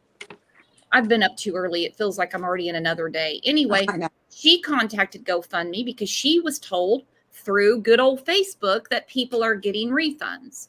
So she was like, oh, well, if they shut it down, if they don't want it, they don't need it, I'm going to get my money back. They said they shut it down because they're looking into it. GoFundMe. GoFund. Oh. Well, okay. So with that, when it was first created, because I went all the way back to August the 7th and was looking at what everyone was talking about back on August the 7th. And I'm still working my way up to the current day because there was a lot that went on. The 7th, epic. Oh yeah. I wanted to see what everyone was saying from the very beginning. You know, there are things now that people talk about, such as like Sammy being wet that evening, like that I have not seen and no one can show me where they found it. So like I'm searching for old stuff. And when that was originally posted, so you can see the original link, but then when you click on it, it obviously goes to the updated page, says whatever the title of the GoFundMe would be that day that you're checking it. But back then, the link to the GoFundMe said that it was set up as a reward for information leading to Kiely being found. Yeah, I just had the article pulled up from Fox 40, and it was 50,000, but there was not 50,000 in that GoFundMe. That article is from August 8th. Hang on. Well, did you hear? Apparently, so when AWP found her, you know, the GoFundMe at that point had switched to like support her family. As far as I know, whatever you create your GoFundMe for, whatever you're going to use the money towards, whatever people are donating, whatever that causes specifically. Okay. Whatever that causes specifically, it needs to be going towards that. So I don't know if maybe GoFundMe would be looking into it due to the fact that it changed its entire purpose. Well, probably also be because they're getting a lot of interest from people that are saying, you know, they sign into their account. It just can't be anybody. And they can see that they donated. So they got to answer something. I hear that all these donations are coming back. I haven't gotten mine. You know, people are inquiring. Well, I will say that I saw, so when AWP found her, they put out an article that said about them not accepting rewards, which I don't know what was so difficult to grasp, the fact that they are a nonprofit. So therefore, whatever they are paid has to be made as a donation. I didn't understand that either. Yeah. So like, while they don't go and then seek out reward money and go to collect it to then pay themselves, they would, however, accept a check that is a donation to the organization for the amount of the reward. So it would be up to the person that was providing them the donation. But there was something that said that the larger amounts were going to be given back to, like the large donations for the reward were going to be given back to the people that donated it. And from what I have been told multiple times, that reward money was only produced on 2 donations. Someone donated like 30,000 or something like that, and the other person donated, 25,000. So I don't know who those 2 people donated were, or where that money came from, but those people, it was my understanding that they would then get their 2 donations back for the reward, and that the GoFundMe was entirely separate and would go to the family. But again, GoFundMe, they can look at what you've been saying, the updates you've been making. You know how usually like a GoFundMe will say blah, blah, blah, blah, blah, and then say the person, God forbid the person is found deceased, then it'll say, we thank you. It'll say update. And then it'll say, we thank you. but now the purpose of the GoFundMe has changed, blah, blah, blah. But you can always see the original. This one was edited entirely to where you couldn't see anything that suggested it was set up for reward money. Does that make sense? Perfect sense. And then I have another question, because the ransom thing was the stupidest thing I've ever heard. Mhm. Nobody's going to bring anyone back if you're raising money. Let's cut them a break and bring them back today. Well, what if overnight they might raise another 10 grand? No, Right. that's the stupidest thing I ever heard. So why was it continuing? Why was it open when they found her? We obviously don't need a reward. Right. We know they can donate directly to Adventures with Purpose. I did. I was like, good job, guys. Yeah, I did as well. And again, so what happened is, and I do not know, I've not been told by GoFundMe that they're investigating it or anything like that. But if I was to come up with a reason why, it could potentially be the fact that it then changed to support the family. And if you initially had people making $500, $10,000, $100 donations towards a reward for someone's return, that would potentially, through GoFundMe, be an option for them to get their money back, being as how their donation didn't go towards what they donated for. Does that make sense? Yeah. But I agree. The ransom thing, like, okay, so let's say like somebody doesn't take you for ransom. Like if someone's going to kidnap you for ransom, they're going to tell you the number that they want for that ransom. And the FBI would be neck deep in it. It wouldn't be 100%. like, yeah, keep raising money, guys. We're just going to go work on another case. And when you hit the number, let us know. We'll get involved. Definitely. No. Definitely. But let's say, for instance, she was hiding, or someone was hiding someone, and then they noticed that a reward was getting set up and it was going up and up. Could potentially it keep them from bringing someone home to see how much higher it gets? Sure, it could. But I don't think that was what this was for, and the fact that there was such a high reward and these people, not one of these people came forward. And even, what makes me most sus on all of this is the fact that no one even saw her car start up. No one saw it pull away from the party. No one saw anything. It's like they're avoiding the entire scenario. Like I said on the live yesterday, it's like someone murders someone. They remember every second vividly up until the minute that they do something that implicates themselves. Then they have total amnesia until it's done and over with. And then they all of a sudden remember every single thing that happened after that. Thank you. Back to the basics. Still, whatever the outcome, that we're not going to hear until November 1st, if that happens. I think something's going to come up that's going to delay that. That's just my gut for right now, but my gut changes quite a bit, as you know. Go back to the beginning. You have this party, whether it's 20, 30, 100, 200, 300 people, according to her mom, no one saw her leave. That's what got me. When her mom said, no, this was her plea to the public. Mm-hmm. No one can tell me. No one. Mm-hmm. That I find odd. Out of 400 people or 300 people or like 100 people, it would be odd for not a single person, even if it ended up being not true, even if it ended up being someone else that they saw, for no one to say, I saw her car leave the parking area and drive past me standing at the party area at such and such a time. And the only explanation I can get, because there are people, I want to get away from calling them kids because they're not kids. Some of these people, these adults who were there that have reached out to me, I've said, so-and-so, how did no one see Kiely pull away or leave? How did everybody only see Kiely once or twice?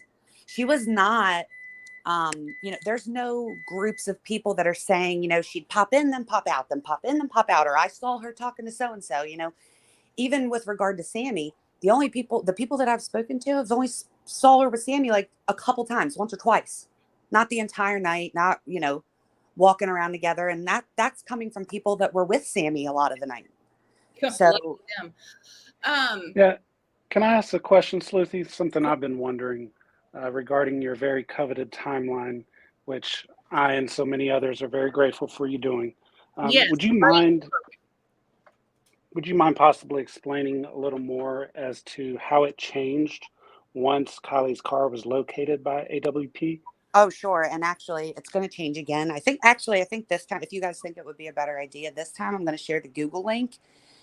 That way it can update in real time, and then you guys can all see the resources for the ones that I can actually provide. Now, the other ones I can't provide for reasons other than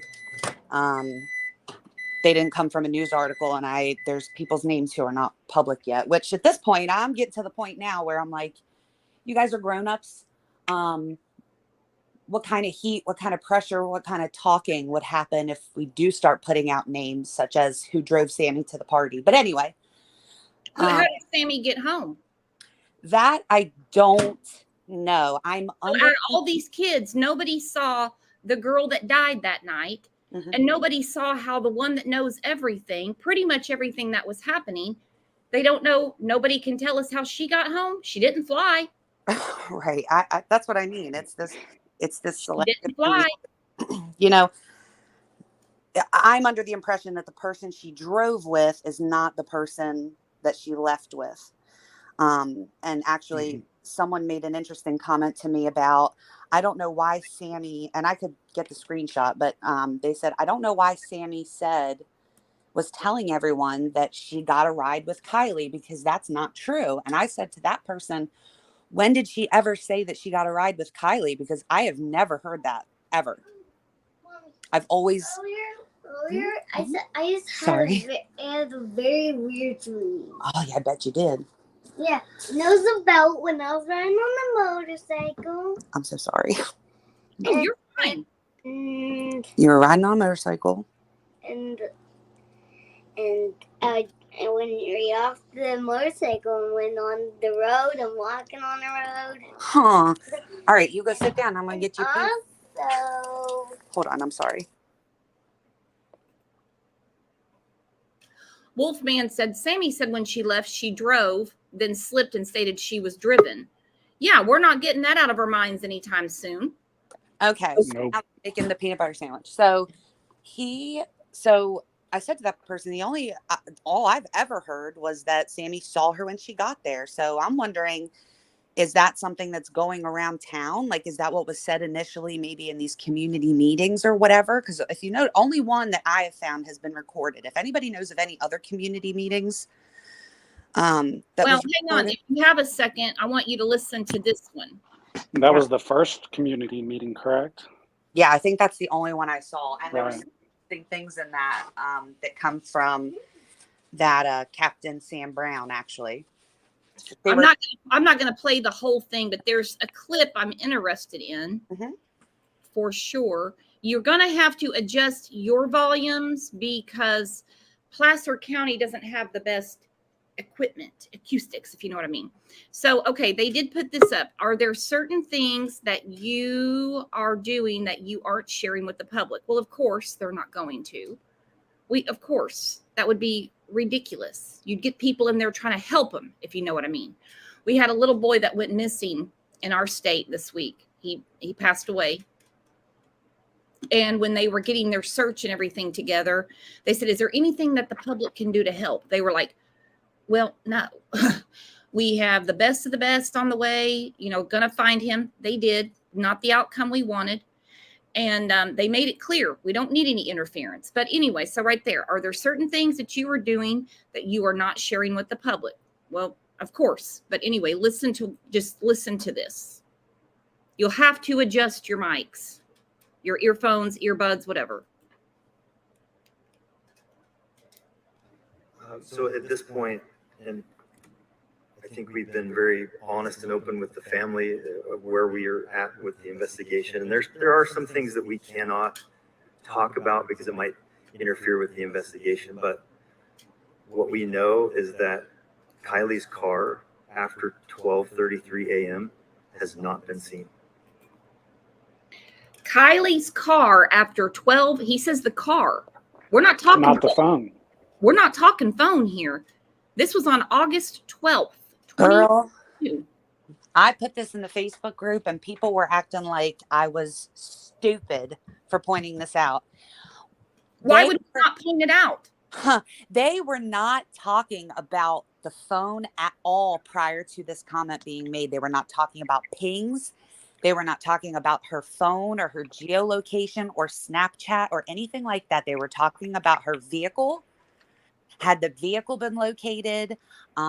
Confirming vehicle details. And this man said that no one saw her vehicle after 12:33. And I want to say he says something like, I can assure you that, or um like he was adamant that it was the vehicle. Now my question about that is prior to hearing this, every other time I've heard the 12:33, it's always been Kylie's phone was shut off at 12:33. Well, because I'm not going to take an answer like it was shut off. What was really going on? I don't believe that the battery went dead because they've been charging the damn thing all night, if we can believe that. Right. And why did they say shut off? I mean, I did the transcripts for these and for the press conferences. You know, maybe once or twice it was mentioned that the last ping was at 12:33. Well, But now if you look at the screen, because I know where you're going with this. If you go look at the screen, and then we're going to go back to this press conference or community meeting. The only timeline, this is from Placer County, the only timeline we have is Kylie's screenshot from a Truckee store at 6:08 p.m. on the 5th, and her phone going off the grid around 12:33 a.m. on the 6th. do you have a date? I just, for anybody that's going back through old things, if you're looking on like an iPhone, if you click where it's at, like where it would say 12 minutes, if you're in the post, it'll tell you the exact date. Do you know when this was? I would have to find that. That's a very good question. After I just said times and dates are very important, I was hung up on the time. So then we hear him on the 12th, and I'm not disagreeing with them or saying they're lying or anything. This is just another thing that stinks to high heaven. We'll listen to it again. We haven't seen her car after 12:33. The whole week, the first week I was screaming, "Look guys, a person, it's one thing to find a person, went swimming in the lake. They're hard to find if they drown. A whole damn car's missing." It really makes you wonder, was this tweet misspoken? Was the community meeting, that statement he just made, misspoken? Are they throwing you off by changing it up? What's the meaning behind that, That's why I mentioned like context, right? So right before Sure. the statement, they weren't talking about phones. Otherwise, I'd say he probably got confused. Asking about the timeline, she's talking about what Jay Woody and I have been talking about, what went on before the party. So then they say our timeline is 6:08 p.m. to 12:33, but they don't stop it there. That's when the phone went off grid. Then And on he top said, of that, after there's still 12:33, we know that car was never spotted. Now that was on August 12th. I don't know when Nick, the roadside assistance man, gave his information to them. I don't know. and to this day, there's still not been anything filled in from the time that she was spotted at the Truckee store and between that and going to the party. Yep. Absolutely. That's And always been my number one hang up. you mean by police? They've not filled anything in. Right. Or anyone for that matter. We can give up on that on every case. We know why they don't. Well, I'm not stopping any conversation. It's just we'll be here all day about the things they don't tell us. I'll let y'all be quiet so you can play your clip, and then I will answer the question about the timeline change after. Yes, please. Found, no, that's what I want to hear now before we get to the clip. Well, so, I had put out that timeline, and then a little bit of time passed. I'd already been speaking to these people for, let's say a week and a half. And after her vehicle was found, I want to say it was like the day after, or maybe at like midnight that evening, I got a message from someone. Well, I can say her name. So Elsa, I got a message from Elsa saying, I see that you do the timeline. I want to help there are things that are like wrong, and I want to be able to help because timelines are important now. More especially, it is more important with what's going on, which I was like, that's interesting, because if it was an accident, the timeline wouldn't be as I have to address a comment real quick. Linda, I said hi to you, and I even showcased one of your comments from the previous show. Linda, nobody's ignoring you. I showcased one of your comments. Linda, listen, Linda. That little boy. I know Linda's All right, not here. go ahead. I didn't mean to interrupt you. Never get old. No, that's okay.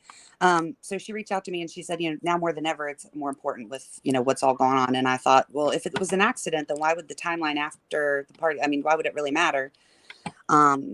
So I there was only one news article that said that mentioned Elsa's name at all. And it said that she saw Kiely at 12. So I just threw that in the timeline because it was one additional person we've never heard from. And she said, so the article that was written is wrong. I saw Kiely at 12:30. And I was like, well, now we're pushing this out a half an hour. And if you look at the timeline the way that it is now, there's a lot that happened between 12 and 12:30. So, the lights came down. The brother, her brother, took the generator and the lights and brought them home. He was out of there by, say, 12:20. This is Elsa's brother? Yeah, Sammy leaves. Okay. Right? Or Sammy sees her at, 12:25 and gives her a hug, and then she leaves. Kiely falls in this hole. Then shortly after 12:30, Sammy calls Kiely. Kiely's still at this party. There's a fight. There's a play fight there's a fight that was going to be a real fight that ended up not being a real fight, and they just, broke up, and then one blocked the road off. No one could get in or out at that point. A lot of things happened around this extra 30 minutes that were being given, where it was said that now Kiely was alive and well and people saw her. Okay, about what time was that? Which? Kiely alive and well and they saw her. Elsa falling saying into the hole. 12:30, right? She saw her. 12:30. Yeah. So my point with all of this is there's a lot of things that happen, including this, these two boys that were going to get into a fight but didn't. So I put that timeline out, and I'm like, okay, that fills in like holes in other places. And then the mother of, that one and only picture we have of like all those kids standing by the trees. The kids, the people that I was speaking to said that must have been earlier in the party, because by 10:30 there was glow sticks and trash all over and this and that. And I'm thinking, well, that looks like an awful lot of trash, and there could be glow sticks there. Like what? Looking at that, I would not think that was the beginning of a party. And they said, so they put that in the beginning of the party, but then this is a video. Okay. This is just a shot of a video. And the video is of two boys leaving the party. So this is at the end of the party. Two boys are leaving, and this is now pinned at approximately 11:45, which is now an hour ahead of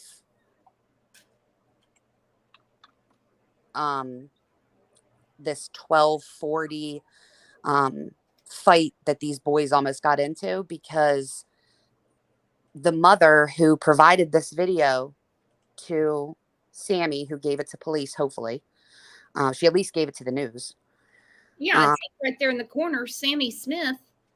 Sammy said she took this when she got there. Yeah, but that's not true. So no, Sammy's full problem. This is the problem with these teen meetups, and this email that's set up for kids to send all of their pictures and videos, because we have no timestamps. And if Sammy is sending them to police, she can say that that photo was taken at whatever time she wants the photo to have been taken, right? Mm-hmm. So this mother specifically said that the fight, the two boys that were going to get into a fight, happened before her son left. And she was adamant about this 11:45 time of him leaving, because he called her when he was like leaving, like as he was pulling away. So why did we push this fight forward an hour and 20 minutes if it happened an hour and 20 minutes earlier?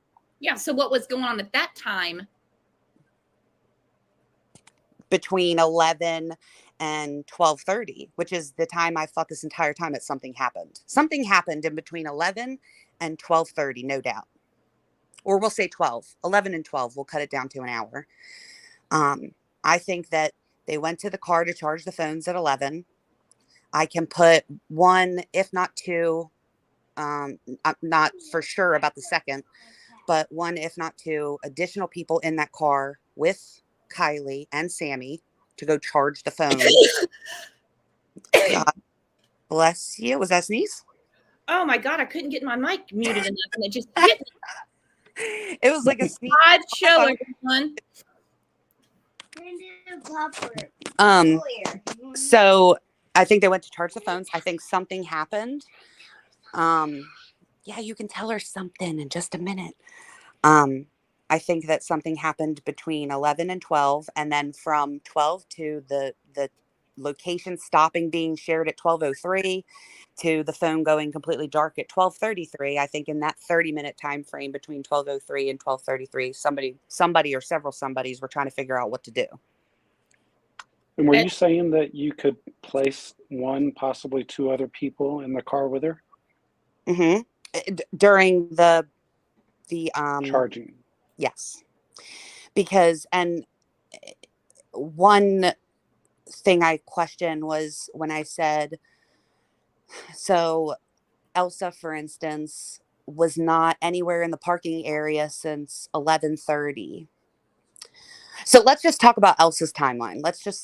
Elsa's timeline was, she saw Megs when Megs got there. She did not see Kiely. Some girl. She did not see Kiely until like 11 o'clock. Okay.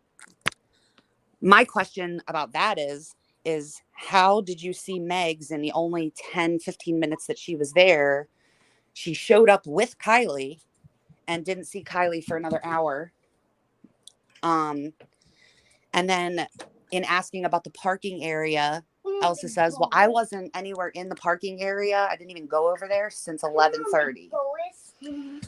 So one of the questions in my head is, did you also go to the car with Sammy and Kiely to charge Kylie's phone? Okay. It would make sense, right? So I saw her at 11. That's the first time I ever saw her. And then the last time I was in the parking area was 11:30. So did you see her and Sammy go to the car to charge the phone? He said, I want to charge my phone too, or I want to come get another drink too. It's like not nefarious, right? It's just, I'm going to go with you guys. But everybody I've spoken to is so hesitant to put themselves anywhere within a certain time frame. And I really think it's because something happened. And when I say that I think that there's foul play of some sort, it's not outside of the realm of possibility that she was invited there to fight and somebody fought and beat her, until something happened. But in my head, red flags everywhere for there not to be something foul that happened there. Sure. I mean, you have to remember, foul play does not mean there was only 5 kids in the woods and they told her it was a party and then she came and they hurt her and then they hit her. That's not necessarily what that means. But let's say they gave her something and it was a joke and something happened, or she took something of her own free will, something happened, they found out and they did something that wasn't getting her help. That is foul play. That's something that wouldn't have happened had someone not made an illegal decision. Yes, But, I understand that. You know, I just keep going back to that invite. You all saw the invite, right? Yes. Yes. What do you think of that? That doesn't at all look like a senior goodbye party to me. That looks like a please come to our sanctuary to fight. But I don't know why on earth they would ever use that That's photo. what I said. I was like, no, they were setting up a fight club. Absolutely. I said, two people sent me that. And I said, why that picture? I don't understand. Why that picture? Why not, you know, the one with the lights all up, or everybody with glow sticks, or a picture of a bunch of alcohol, or like, you know what I mean? Like, why use a fight photo from May to invite people to a party in August? That makes zero sense. I'm trying to find this text real quick because I don't remember the time exactly. Because besides, we know the kids are messed up. They can't get a time straight, or they don't want to tell us. I mean, that leaves a lot to your imagination. Then we go back to the parents. Okay, this was in a Facebook group, August 9th. Hang on. She said, I know where this party was. I was at Prosser around 10:30 this morning. Oh, no. And cleaned up quite the mess from a very recent party. Don't know if it was as recent as last night, but there were still full drink cups. Didn't see a Silver Sea RV. I can pinpoint on a map where I cleaned up trash if anyone is interested in going out there to search. Yes. Did you see the map that she pinpointed? Yeah. Okay. That party is not, unless, I hope you pull it up because I might be remembering incorrectly, but it was not where the party was, but it was across the water on the other side. And there's still full drink cups. Mm-hmm. Then we look at this. This picture is going to go down in infamy. They're not holding anything. They're looking. Mm-hmm. They're like a bunch of chickens in the rain. They're all looking at something. I just would love to know the way that the map is set up. I would love to know what we're looking at. So are we looking straight ahead where the party technically was, but the lights have all come down? And to the right would be the parking area. To the left would be the water. Is that what we're looking at? I'm trying to pick a greater one. Water is that direction. Because if that's what we're looking at, which I'm inclined to believe it is, because if you see the car on the right side of the screen, it would make sense for people to be leaving the parking area and headed towards the main road. But I'm sorry, that does not look like an active, that doesn't look like an active party. And knowing that that was at 11:45, my questions become, why did you lie? Why did you say that there was still a party going on? You know, could there have been 300 people before that picture was taken? Sure, whatever. And it doesn't obviously have the whole crowd if we're led to believe that this was an overwhelming party. We can only take it from Sammy because she's been underwhelmed before. So obviously this is who was standing around at that time. And I said it on another show. I've said it several times. If that popped up on my TV screen and I paused it, or I saw it on the computer, whatever, I could pick my child out easily. Oh, I don't even have to have the shirt. I would know my child. This cannot be that difficult to solve. You can't, I mean, and I have some additional pictures. The reason that I hesitate and have hesitated to put them out anywhere is because I would like to know in advance who the other people in the pictures are, for timeline purposes. Because if I'm looking through these pictures that were sent to me and I see someone who has been placed in that timeline as having left already 40 minutes ago, or says they weren't there, let's say, I want to be able to get all that stuff to law enforcement before it ever comes out that they're in a photo somewhere. Because you have to remember, these kids are silly, right? They're silly. They think Alpha dog. they Alpha dog. People forget that, like, when you step outside your house, you're probably on camera. So I'm sure there are people who think they've not been seen in photos or videos that have. And depending on whatever way this goes is going to depend on whether or not they're ever confronted about being there. Does that make any sense? Yeah. But reaching out to me specifically to move your timeline of seeing Kiely 30 minutes past what we've been told prior to her being found concerns me. It just seems like an odd something in me. It made my radar go up. Like, why now? Why are we now pushing this out 30 more minutes? And then when it got blown up by the mother, who does have the full video, and I'm inclined to believe, now we have a mother moving your whole timeline back another hour, which is even prior to when you said originally you last saw her. Now I'm really worried. The timeline should be what it is. Time and money don't change. Okay. You lose $1, you got to gain it. You got to earn another $1. That's it. It's gone. Right. Same with time. You can't switch all that around. And that's what we've been dealing with for over a month. Here, I was trying to find something. Hang on. Different folder.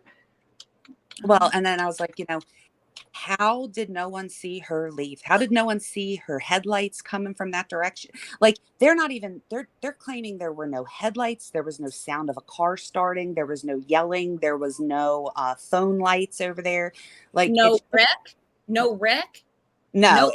She was the only person going that direction, and nobody happened to see her drive into the lake.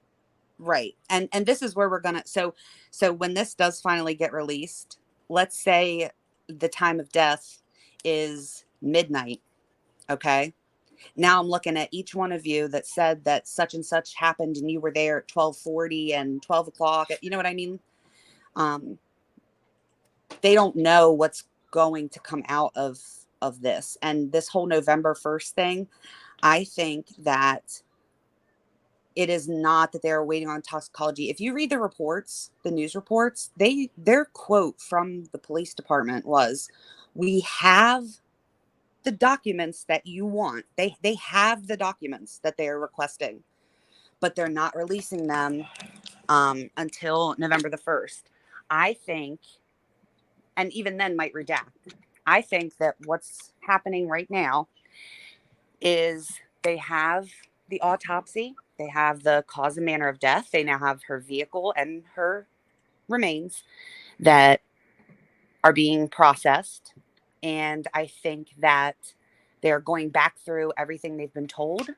Hey, you want to break your leg again? For heaven's sake. Which could take a year of Sundays. Going through all that stuff. Yeah. But what we've been told, you can just imagine what they've been told. Yeah, I think that they're gathering everything, and I think it's possible that there would be arrests. I think here's the thing. How many people do we know were there? What, 10? Maybe 10 people. That picture I counted, I think 25, 26. Then over the weekend, the statement from Nevada County Sheriff's Office, it's on the screen, is waiting on an autopsy and toxicology results, which could take a couple weeks. So they're saying they don't have it. This came out over the weekend. It will show if anything was in her system and how she died. If she died before she was in the lake. Mm-hmm. Mm-hmm. And again, let's say she passed at, say the estimate is midnight. You made statements that she fell in a hole, let's just say, at 12:30. How did that happen? So they need to gather, what has already been said to them. On top of that, they need to gather, conversations that these people that were there have had with other people. I know I send them, in their entirety, to to law enforcement. I just hope that anyone else that has spoken to any of these people have also done the same thing. But I mean, okay, you fell in a hole. So how did she get from a hole to the back of the car into the lake? They seem to leave out grave detail now, don't they? They do. And you know, especially so when Elsa said that she fell in this hole, you know, my immediate thought was, well, why did she fall in the hole? Was she drunk? Or did she, and I didn't say that to her. I just let her keep telling me the story. Never did she say she was so messed up. She fell in the hole and we had to help her out. She didn't say anything about helping her out, just that they said, do you need a ride? It was never mentioned that she stumbled off. It was never mentioned that she was slurring when she answered. It was never like, there was no indication to me that she fell in that hole because she was like messed up. And here's my issue with this fight. And I've said it and I'll say it again. And this would be foul play. Let's say that she was there and did get somehow coaxed into fighting someone. We don't know Kiely. We don't know if she was scrappy. We don't know if she was bullied. We don't know That's in every case. We don't know the victim. Right. Isn't that the saddest thing? It we is. don't know the victim. They can show us all the videos and pictures. We don't know them. And to say, that's when law enforcement, FBI behavioral science comes in and they do their victimology. We never, I mean, on this side of it, we never know except what we're told. And what these kids are giving us are two different pictures. Right. But that depends on how you perceive them, right? So as a mother, I'm going to go on and on about my son's best qualities. Okay. But he's 4. He's safe. So 9 times out of 10, I'm going to also tell you that he, tries to wrestle me like an MMA fighter. Like I'm not gonna paint him as this tiny, angelic, let's play with blocks, like I've had to like restrain my son, like hold his arms because he's strong and he plays rough with his father. George again, shoot.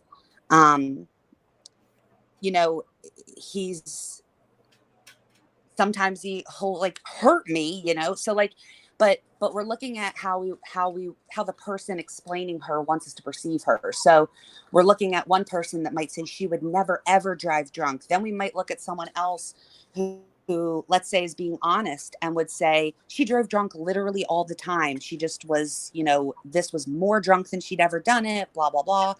And then you might have someone who didn't really know her, who might know some additional information that wants to paint a picture of someone that was so blitzed that she drove off the road. Why didn't she drive off the road before then? Why did she happen to take the only clear path? Why did no one else? It's a very popular tourist area. Yeah. Why did nobody else? Alcohol's popular. Okay.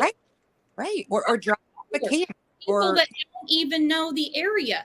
The deputy told JPL when she was at one of the meetings, he said, this never happens here.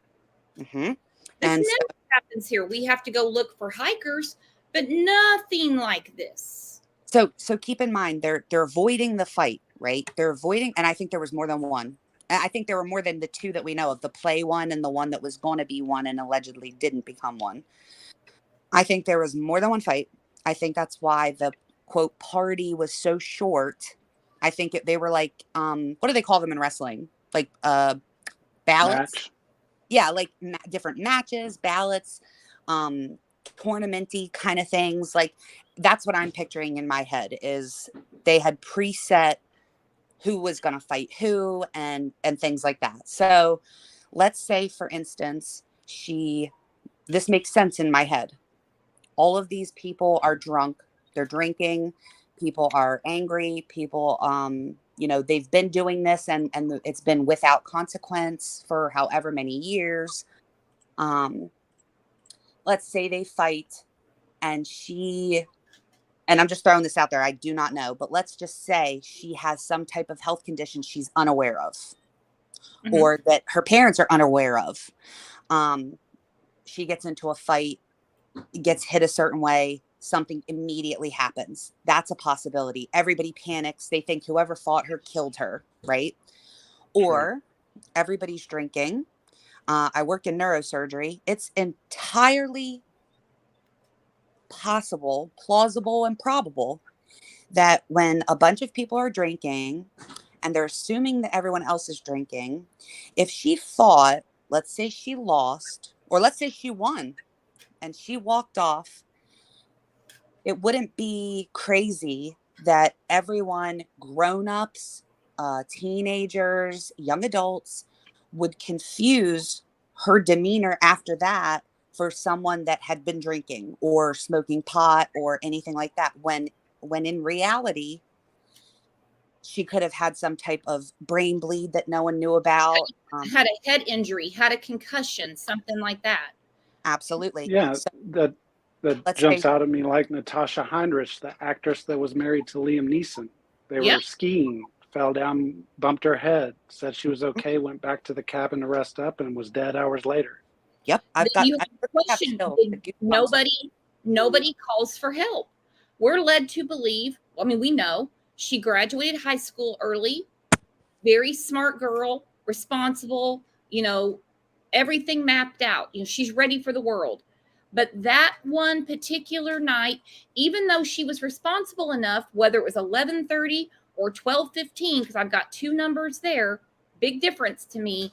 She was responsible enough to let her mom know she was running late. Never worked that way in my house, but that's the relationship they had. And so sometime in that time frame to 12:33, all wits went out the window. We're no longer the smart girl that graduated early, very responsible. We get so messed up that we drive into the lake. Make it make sense. well, I have several questions. Number one, has she ever been to one of these parties? Because it sounds like even as of that day, she was not going to go. So I would like to know if this was completely outside of her normal behavior. The other thing that I don't understand is agreeing to go, knowing that your best friend that's going with you is leaving immediately to go. They planned for her to go with the boyfriend. Would you go with self-admittedly all these people who don't even really know her, without other people that you do know being there? Why did Kate not go? Why did Jagger knows all these people? I'm sorry, but he even knows the people that don't follow Kiely, that Kiely don't follow. He knows all of these people. Oh yeah, he knows Kate real well too. Who did she think she was gonna hang out with? Are there text messages between her and Sammy that day that says, I'm gonna come, will you be my party buddy or whatever? I don't see that. They say Kiely would talk to literally anyone and everyone. I'm not seeing a bunch of pictures of her with large groups of people. Show me one picture of her at a party before this happened. Show No, me it's either something Jagger took a picture he took, or just the random family photos we've seen, on Instagram and stuff. All these kids look the same. These girls look the same. So Sammy had dark hair up until let's say a month and a half prior to this party before she went blonde. By the time this party happened, these girls, on first glance, from people that have not physically seen Kiely in their presence over and over again, who could for instance, Haley Shell. I had seen so many pictures of Haley Shell that by the time she popped up on my screen with this amazing angel-like hacker who decided to call me out of the blue, saying he's on Zoom with her, tracing her IP address, all I had to see was the side of her face, a little bit of her nose. I immediately knew it was her. But here's Kiely. We only see these pictures that was shared in a Google link from the family for the media. Right? We're not looking at her social media. We're not watching a bunch of videos of her at her current age. I know that police say that they saw a video of her wearing the white hoodie later on in the party or earlier in the party. But what if Where is this picture from? Is this Kiely? She looks 12 years old. That is, as far as what I'm looking at, that person posted that picture on Instagram saying that it was Kiely. This picture scares the hell out of me. And she does look 12. And I was watching someone else's YouTube video today, which freaked me out. You cannot tell me this is not concerning. Oh, very. Have you seen the full photo to where I cropped it down? Yes, okay. I've seen it. When I saw it on Dolly's thing, I was like, holy crap, was she in the cargo? Was she like, where is this? Is she tied? Why are her hands like that? But when I saw the full photo and I could tell she was actually in a back seat, and you can kind of see the middle buckle there. I was like, okay, so for me, I need to see the whole thing because otherwise my brain was just she was deceased and they took a picture, whatever. But something that irked me this morning was that shirt she's wearing.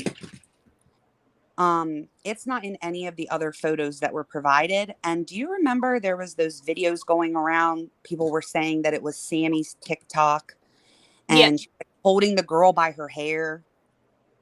Yes. And like, you don't, the chances of being killed by your best friend or whatever.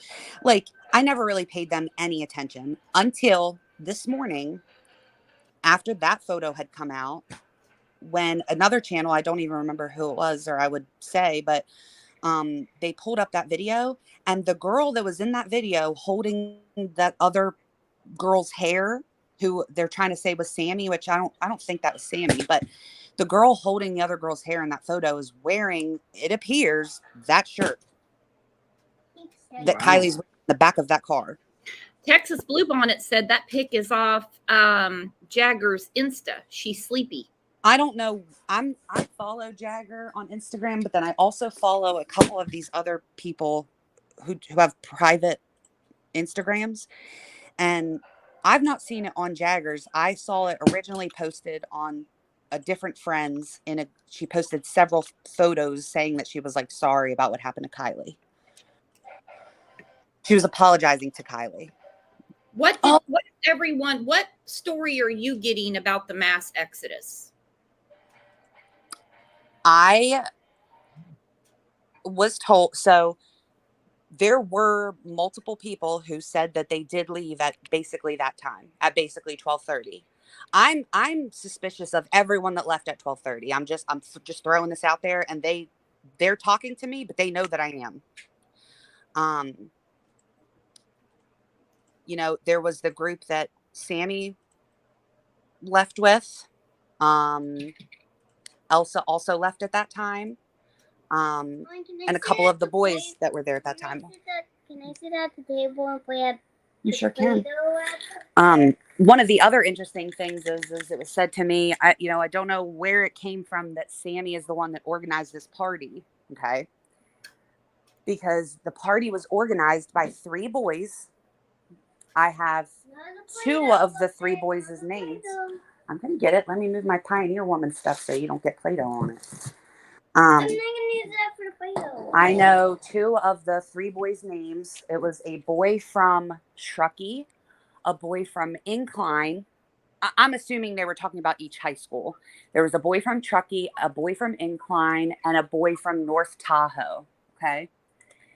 And this party invite, the one with everyone fighting, had been being spread around by these boys, and they're all their friends resharing for like a month prior to.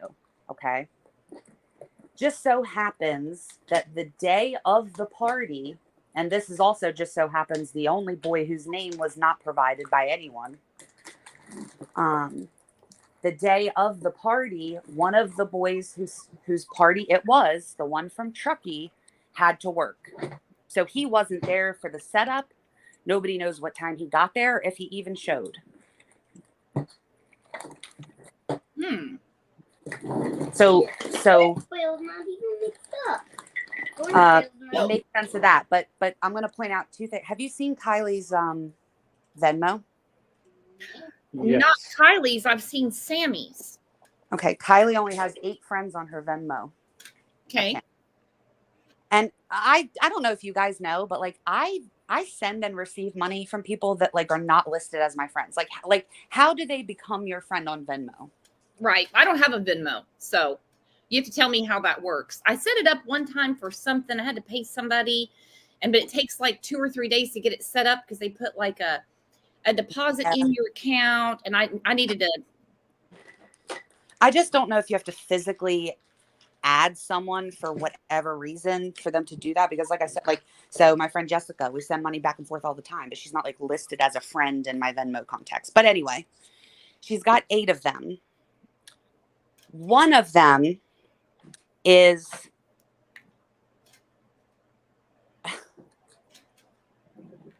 so I'll say this here, but I've not said it anywhere else, and I reckon I should just remove the block from the timeline, because at this point I really don't care. Like, I want to know what happened to Kiely.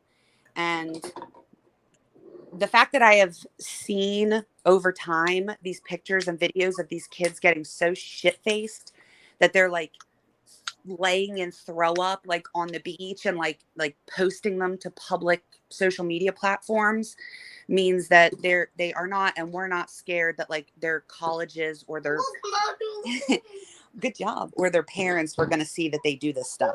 So the whole let's be quiet because we don't want colleges to find out or our parents to find out what we're doing is a lie, because they are blatant about their partying. One of the friends on Kiely's Venmo of only 8 and a lot are family is who Sammy drove to the party with, who she was seen getting there, pulling up and getting out of his vehicle. One is Kiely's friends on there. Another friend is, do you guys remember I had posted a TikTok right in the very beginning of a girl who was just like sitting in the TikTok, and it said, I think it was like the clown filter, and she said something to the effect of being unlucky because the first senior party she ever goes to and a girl goes missing. Do you remember that? Yes, I do. Like the audacity of this girl to go missing, like at my first party. Oh, I couldn't believe that. It was gross. Even more gross when I like go into Kiely's Venmo and see that she's one of the other friends that is in her Venmo. Oh, wow. Yeah. So there might have been one. Okay, so she's the one. So she's in Kiely's Venmo, and she was the one that said, "I can't believe the nerve of her to go missing." Yeah, I know someone has that screen recording. I know I probably do. I've uploaded everything. Oh, I've got it buried somewhere. Yeah, because she did remove it from what I understand after I tweeted about it. But I tweeted the link instead of the screen recording. But it was like basically, and people were commenting to the effect of like they understand and like it ruined her first party. But it did not say. It just was weird to me. Like, it didn't say my friend, I go to a party and my friend goes missing, I'm never going to go to another party again. Or putting up a picture of Kiely and saying our first senior party and my best friend or my friend goes missing. Like, it was totally like disassociated from her in every way. So I was shocked when I pulled up her Venmo and saw that, again, out of 8 people, 5 of them, let's say, are family members, and 3 are friends, and one of them is her. I love you. Oh, that's perfect. That doesn't make any sense. Sociopathic, really. It is. And then on August 7th, Lost Trails Lodge sent her pizza money. Oh my gosh. Sent Sammy pizza money. Like Sammy pizza money. What happened to all the pizza that was given to you? But you sent her money and you have an emoji of a pizza? Well, and I wonder, how close were you with these people? Did you go also stay with them? Did you like how close did you get like with this? Like how close to these people did you get? In one of the videos, you're seeing Kylie's mom, like, with her arms wrapped around her and like her ear. And it's like, freaks me out. Cause I'm thinking, if they really weren't friends, which she's admitted they weren't really friends. Right. How many times have you seen this girl? There ain't no way that I'd be kissing on, loving on. I would never. I don't know what happened to my child or where she is. You were the last person supposedly to have seen or spoken to her, which is a comment that makes no sense when you say that she then called you 10 minutes later and you could hear many people and the party behind her. So how were you the last one to see and speak to her if you heard the party behind her? That makes no sense. Either she is so gaslit, she's not seeing the forest for the trees. Something is too weird. Adults are adults and kids are kids. Okay. That's how it goes. That's just not a rule that's going to change. Look at that. When but I couldn't get when I heard they were at that community meeting and there's mom standing there and she's got kids around her and she's shaking her head. Oh, okay. I think that the delay in calling the authorities, besides mom going to sleep and not realizing she didn't get home, I think it was those kids. I think they assured her, we're going to find her, don't worry. Because no mother, father, aunt, uncle, school janitor would waste any time getting the authorities on it to help you find your child. I think those kids were telling her, we know where she's at, we'll help find her. So Leslie, you almost mentioned it a moment ago. Can you tell us who Sammy got a ride with? Connor O'Banion. Okay. O'Banion. Mm-hmm. That adds up. It does add up. That's funny that you say that, because that adds up. If you've been looking at other things in different ways, like I said, when I saw his name and Bella's name pop up on that Venmo, and no Sammy, no Mags, no Kate, no Jagger, no none of those people. When I saw those two pop up on that, I said, I don't. Yeah, that's. You can't only have so many coincidences before things start to piece together in a pretty sad way.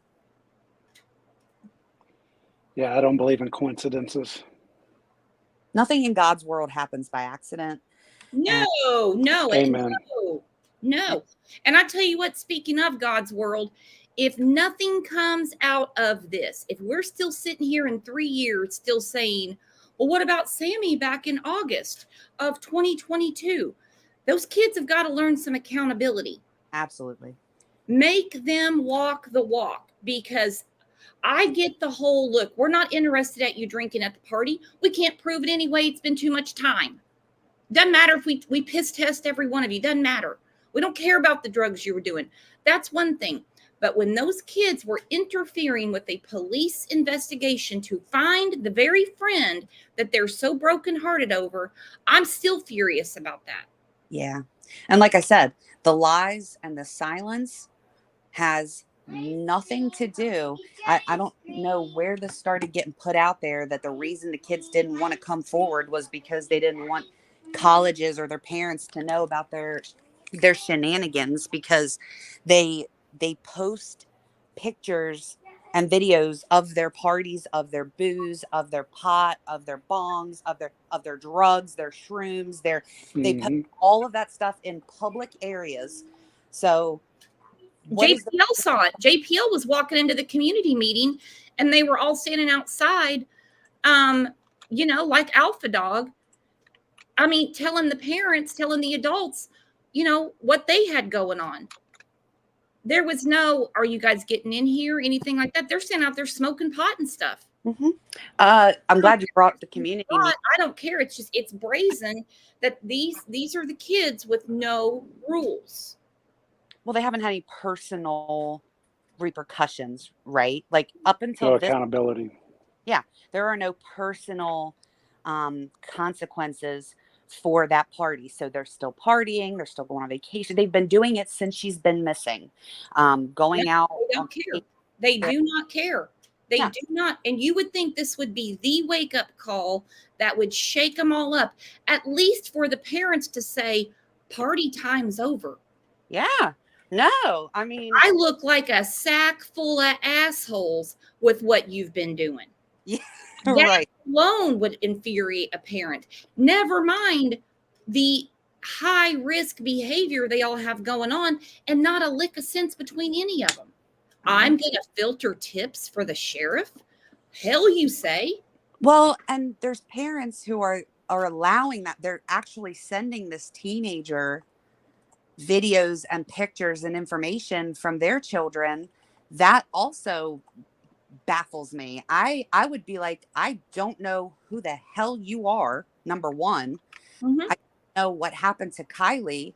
I am not sending you anything to look at before police see it at all, if I send it to you at all. But I'm glad you brought up the community meetings, and I want to see the other community meetings. I find it very hard to believe that someone was not recording in each of those meetings, and I would like to watch them, because something I've that been watching them. I've been binge watching them like it's the I Twilight need series. all the links, because I've seen one. I saw one, and then I've seen two, and the only reason I believe it was just two is because the Angela Musalam or whatever was wearing two different outfits. So I've seen the one where she's in that dress, and I've seen the one where she's in the black clothes. But something interesting is there were community members who were saying, I've known law enforcement in this county for such and such a time. I was out searching over in such and such an area, and I called and I did this and that. And that Captain Sam Brown, who I will say I have on a Twitter space praised for his Oh, he's got a soft spot in JPL's heart. Before she was found, I was like, he's bringing up these divers and how they're looking from the surface so they don't disturb below in case they see, and I'm like, that's very thoughtful, blah, blah, blah. And it all went out the window when her vehicle was found in such shallow water. That is shallow water. Okay. Mhm. And B, when I was watching these community meetings, when I started going back to, like I said, August the 7th, and these people are they're not asking for information. They're not asking for things that will give away an investigation. They're checking in on things. They're expressing concerns. They're asking if such and such would be a good idea to look into. And the two things that bothered me immensely was people asking repeatedly for some type of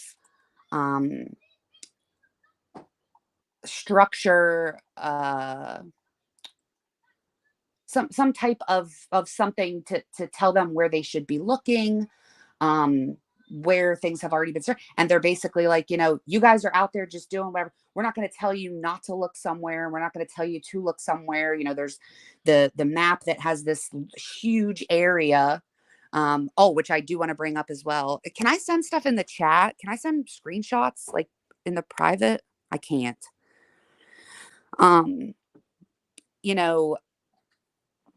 They were looking for some type of leadership in where they were looking and how they were looking and what they were doing. And they not only didn't receive it, but then when people were expressing their concerns, I was shocked and which was why I transcribed that community meeting, because I was like, what? He flat out got up there with the same annoyance and how dare you kind of attitude as he did on that August 22nd press conference after AWP found her, and was like, literally said, like, when you question us, you are going to make her family question our ability to find her, and that's not helpful. You need to stop questioning us about what we're doing or not doing, or offering suggestions, because if you've thought about it, we've thought about it. Well, you obviously didn't think about her being in, like 12 feet of water. But the Hasty team already went through that. Girl, they had already. They brought the Hasty team up. I read the article, I think it was Thursday or Friday. Impeccable record. Look them up on Instagram or anywhere. Mm-hmm. They were there on the 9th. 5 feet of black water. They were there. They have an impeccable record. So it's not him. It's not Captain Brown that missed anything. This impeccable record dive team missed it if the car was there. Well, which it could very well have not been, but he was the commander of that search. So when the Hasty team came, and someone pointed this out to me, because I initially thought when the Hasty team posted their pictures and they're sitting at the computers, and the ROV was in the water, which if you don't know what an ROV is, like, it's like having multiple people down there that can breathe like underwater, like mermaids, and can touch things and move things and have huge lights attached to their heads. There's no reason it wouldn't have found them, but someone did point out to me that that photograph was taken at the boat ramp on the other side of the campground. So let's say, for instance, that's where they put the ROV in. Sam Brown, as the commander of that whole operation, would say, I need you to go, from start here, here's the map, and go clear to the dam, and then come back and take this path or whatever. It's entirely possible that they avoided that area altogether. Well, I mean, I don't know why just them knowing what they're doing, why they would avoid something so close. Me too. Makes zero sense. And they certainly don't want to walk out of there with egg on their face. Unless their record is wonderful. But what are they being told? What if they're being told that her last ping, do you remember in that press conference where he said, well, just because that's where the last ping was doesn't mean that's where it stopped pinging. Do you remember that? Mm-hmm. Yes. So I wondered if, let's say, for instance, her laptop that was in the car was opened, and say it was opened onto Snapchat. Okay. If it's driving away from where her cell phone last pinged at 12:33, if that computer's driving away and goes, to Boca or 30 minutes up the road. Thank you. 30 minutes up the road. Okay, you give it to me. Say it went 30 minutes up the road and someone sent her a Snapchat, not realizing, isn't it possible that another Snapchat ping would come through and triangulate somewhere where, meaning it didn't stop ping, it didn't stop sending information. If we're gonna think that Nick the tow truck driver is right, and someone else, let's say, potentially was in her vehicle where she was, the laptop was still in there, right? And her iPad was at the house. I don't know why they wouldn't have them turn that off in order to make sure that any type of logins or pings or any type of geolocation whatsoever would only be coming from a device that would only be in Kiely's possession or in her vehicle. And the way they phrased it was, okay, now we just heard from the community meeting, we know her car was not seen after 12:33 a.m. Okay, now that was on the 12th. I don't know when Nick called them. Okay. Well, so it's very early on. So she goes off grid. That would be the laptop as well.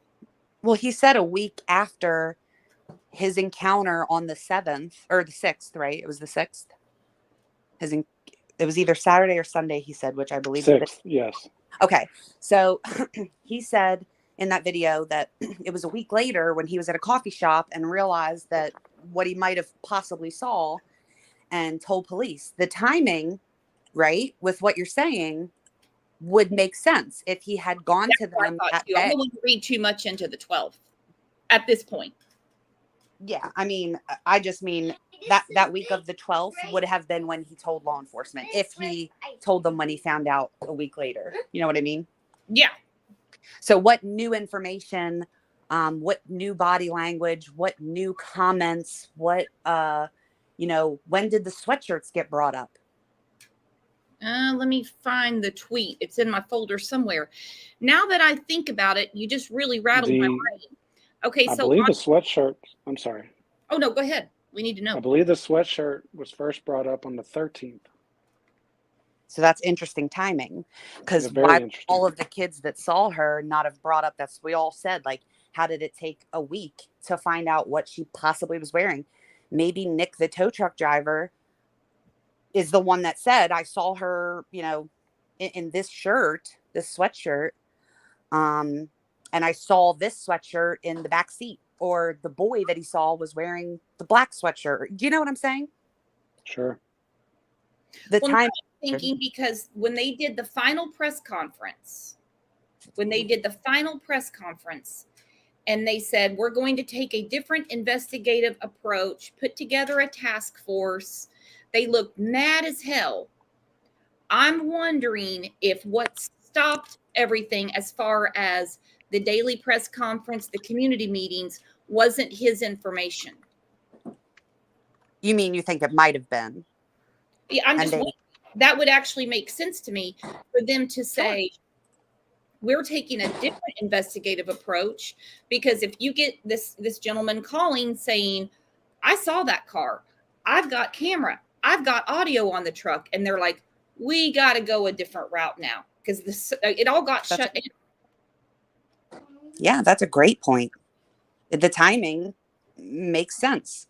That could very well have happened. Makes sense to me. And in any investigation, you have to have cooperation from eyewitnesses. So if 2 and 2 are put together from that information, that would make perfect sense. I'm going to find it. Unless someone sent it to you as well. Someone sent to me, I have to figure out where in all this mess of data. Someone said to me that now that is 3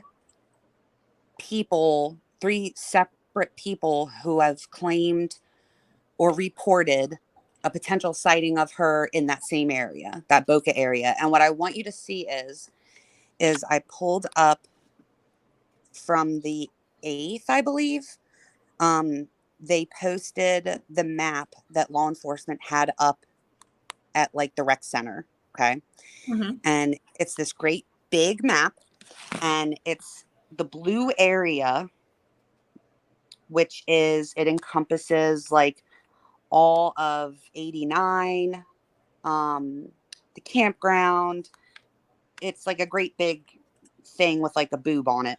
Anyway, they cut out this area, and up towards the top right, it says, stay out of the blue area.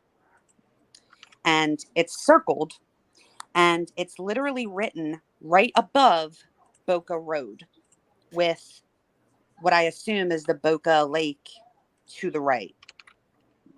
I wish I could like instant message. Do you get on your Twitter? Never. Can you log in? Because it would be way easier to send it to you there in real time. You have to walk me through it, and then I've got to start shutting this. You could send it to me. Okay, yeah, send it to Jay. Here, let me tweet you, and then you can do that. Because it's an odd. So they wouldn't be telling volunteers to stay out of the entire blue area, right? Because then where are they searching if not in the areas she was last expected to be in? But the location of it is very strange to me. And what's even more interesting is, in order to get out there to Boca Road, okay, you would take I just messaged you. Okay. You would take Prosser Dam Road. That's where that black tank top / bodysuit was located in the road. Mm-hmm. Which again, Sammy tells us isn't hers. Oh, that's you? I had no idea. So you're yeah. You've been on my tweets. I've seen you. I had no idea. Yes, ma'am. So this is the map. And then I took a zoomed in picture of Boca Road. And so what's interesting is that leads out to Boca Road, which would be where Nick, the tow truck driver, said he saw. I have to look for people saying that there were 2 other reports of her being out that area. but also on Prosser Dam Road. And I just tweeted about this yesterday, which caused an uproar. Oh, not on Twitter. Oh, me always. If there's going to be an uproar, you like likely assume that it's like What do you think is worse? or nerdy? What is a bigger bonfire? Twitter or Reddit? I'm on the fence. I don't know. I mainly screenshot in Reddit. I don't often post in Reddit. I don't even really often post on Twitter. I have these like spritzes of, I won't say anything for like 2 weeks when I'm gathering stuff, and then I just one after the other after the other. But Brooks, I emailed them to you. Okay. So we were talking about that Boca Road and Prosser Dam Road. And I said, sorry, and I know you need to end. We're probably, if you ever let me talk, it'll go on for hours and hours. I said it would be even more interesting if the person in charge of the water levels at Prosser also had a young son, and if Sammy spent lots of time at their multi-million-dollar home on Prosser Dam Road, which is the road behind the reservoir that leads to Boca Road. Which is also where the notorious black tank top was found, correct? Yes. So in theory, the same one that Sammy said couldn't be hers. She wasn't ready for that question. She knew nothing about it. That's the reason. You could tell by the way she answered, Tony. She said she couldn't answer the question. She'd never heard this before. In fact, she said, we are working on investigating that. And then she said, but I can't confirm or deny. And then in a jittery way said, but I can confirm that was not Kiely's, and not a single piece of her clothing was found anywhere ever. Like they're going to tell her that. But a few seconds before, you could tell by her whole facial expression, she had a look of confusion. Mm-hmm. She didn't know. Now, and early on, we wrote it off. We were like, oh, okay, well, this, she said it's not. And they're telling her everything. Well, I shouldn't say we, but you know what I mean. Yeah. I mean, it definitely looks like a snap bodysuit to me. Those straps were so thin, the spaghetti straps, that like they would crumble under the rest of the garment. So like to think that you'd be able to see the tiny spaghetti strap in that picture would be a little bit unreasonable. And that woman that found it, she has a lot of concerns even now. She only just reached out to Nerdy like maybe 2 weeks ago, and he put her off until she finally sent him something, and he pulled the metadata from the photo she sent to find out exactly the location that she was standing when she took it, and the date and the time to confirm that she was telling the truth. And her concern was that, she stood around for 30 some odd minutes. She could see law enforcement down the road doing whatever it is they were doing, and no one was coming to collect the article of clothing. And she's like, and I wasn't searching. I just happened to see it when I was walking my dog. And I don't know who collected it. If it was collected, like I waited for 30 minutes. I can't sit there all day and wait for someone to do it. They were aware. I took a picture and I moved on. The fact that it wasn't collected immediately, as something where if she was abducted, that could have had some type of DNA on it, or if something worse happened. And what this forensically has been so screwed up that it really is my opinion, and for whatever that is worth, which is not very much of anything, it won't matter if they do determine that something happened to her and somebody did it, because a defense attorney is going to eat this alive. This entire investigation is going to be eaten alive. That's what I'm worried about. Oh, absolutely. You've got all of these different kids. You've got all of these different accounts of events. even though we know none of them can be true, or we wouldn't be sitting here. You know, it wears me out. It's there's other people's now fingerprints on it. It's been touched and tainted by others. You know what I mean? Nothing's been collected, and it's. You have someone who's not law enforcement retrieve what could possibly be evidence. Absolutely. I'm more concerned about the beanie that they found. Yeah, that is evidence. What laptop? I wasn't even concerned about the laptop. Yeah, it's stupid they didn't go get it, or they weren't in a hurry to get it, because they can get all that off the cloud anyway. But they had her other devices. It's not, I agree with you. The laptop wasn't like a number one, like, holy shit, it's got the key to everything. Maybe it recorded something. Like, that was never my thought. However, no. My issue is, and I actually, when I was checking my YouTube stuff this morning, Ed Wallace and Duty Ron both, but Ed Wallace, who has dealt in criminal forensics and stuff, if you watch that live, it was like the best one so far when they were talking to Barbara. Catch up, girl. Barbara, whatever. Barbara, she was. I read the article in the Sun, and everything she said. Wow. Oh, you have to watch it. You have to watch it and take notes, because 10 lives could be done on just the information that came from that. And then you got to look at the comments, because Ed Wallace was going off in the comments. And one of my comments, I said, because I keep hearing, well, they must not think that it's a criminal investigation if they couldn't have been bothered to go collect the evidence and blah, blah, blah. And I commented and I said, some are saying that the evidence isn't necessary due to the fact it's already been deemed an accident by law enforcement. This isn't true. There's no way to know if a crime has been committed until the body, crime scene, and evidence are all analyzed. The argument, when you crash on the interstate and die, they don't gather everything that flew out of your vehicle and analyze it, is preposterous. I said, Ed Wallace, am I crazy? Or should this have been handled as an active crime scene with all the care and attention you would give a human being that you walked into their home and saw what was clearly a homicide? Where do we look for accountability here? If this were my child's case, I would be furious.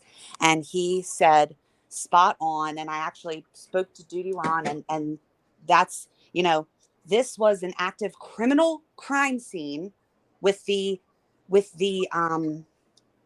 it should have been, the mentality should have been, this is possibly a homicide, until the evidence suggests that it's not. It doesn't work the other way around. Everything is not an accident until you prove that it's not. We're going to go in and we're going to treat this as though something horrible happened and included another human being until the evidence that we collect says that it's not. Particularly just what the mom said. Just with what she said on social media August 6th. My daughter was at a party. Nobody saw her leave. Mm-hmm. A party, she wasn't hanging out by herself. It wasn't just her and one friend. Nobody can. That right there. That bigger and bigger and bigger, and people and it's saw got less bigger and bigger. And that's the less that people saw. The bigger it got, the less we saw, less we noticed. Yeah. The most basic of protocols were broken, and you have to ask why. Absolutely. I have a hard time believing that it's just pure incompetence. I agree. It's like you can't, it's one of those situations where you're like, you would have to know the proper way to do something to fuck it up so terribly. Agreed. You would have to know the right thing to do. Thinking that the mess up was when hands exchanged, when it went from Placer to Nevada. I think something really got lost in translation there, because they have to gather the tip line itself, because they had no problem saying, we're not in this anymore. It's in their jurisdiction. Right? Was that not like weird the way that they were? It was almost like whoever typed that. Oh, we're not mad. We just let them know it's in their jurisdiction. Yeah. Whoever typed that tweet, had a shit-eating grin on their face. They were like, yeah, we're good. Like they literally were like, it's not our problem anymore. It's not. It's wash our hands clean. Yeah, they weren't tips or anything. They straight up told me, I discussed this with Placer County, and they said, and I said, this was right when she was found. And I said, well, people are saying that like, it's that you guys have already, stated that it was an accident. And part of the reason that is part of the reason why you are no longer taking tips. You don't want any additional information. And they said, I don't want it sent to me. Don't send it here. But Nevada County and the FBI will certainly take tips and information. They're still looking for information. And I believe they said that Nevada County What does that tell you? What does that tell you? And here we're all frustrated. We're aggravated because the FBI is involved. So whether you live in Truckee, California or not, mark my words, my friends, every time you get your pay stub and you see federal taxes, this is part of you too. But the FBI has no jurisdiction in a homicide I'm not saying that it is. I'm just saying if it were a homicide in Nevada County, the FBI does not have jurisdiction over a homicide in Nevada County. That is a county and then state jurisdiction. It is up to that county to do the examinations and to. Oh, yeah. So they can go in and they could process a scene for them. They could do this and that, but they can't take over because they have no unless they're asked for help. Or, yeah, like right now it's a police cooperation case, meaning we're going to mind our business until you ask us to do something, and then we'll go ahead and do it. We'll give you whatever it is that you ask us for and nothing beyond that. So if FBI divers are requested, then we'll do that. But we're not going to say our divers are better than yours. We're going to go get ours and bring them here to do this because you can't. Yeah, if you're confident and you've got it, then we're good here. Absolutely. And it seems they did a lot of the interviewing, which is interesting. I mean, I prefer that. I always prefer FBI. I will always prefer like a U.S. Marshal over really even sometimes the FBI. Like I thought Jennifer Coffendorfer was laughing at me the one day because I was like, who's higher than U.S. Marshal?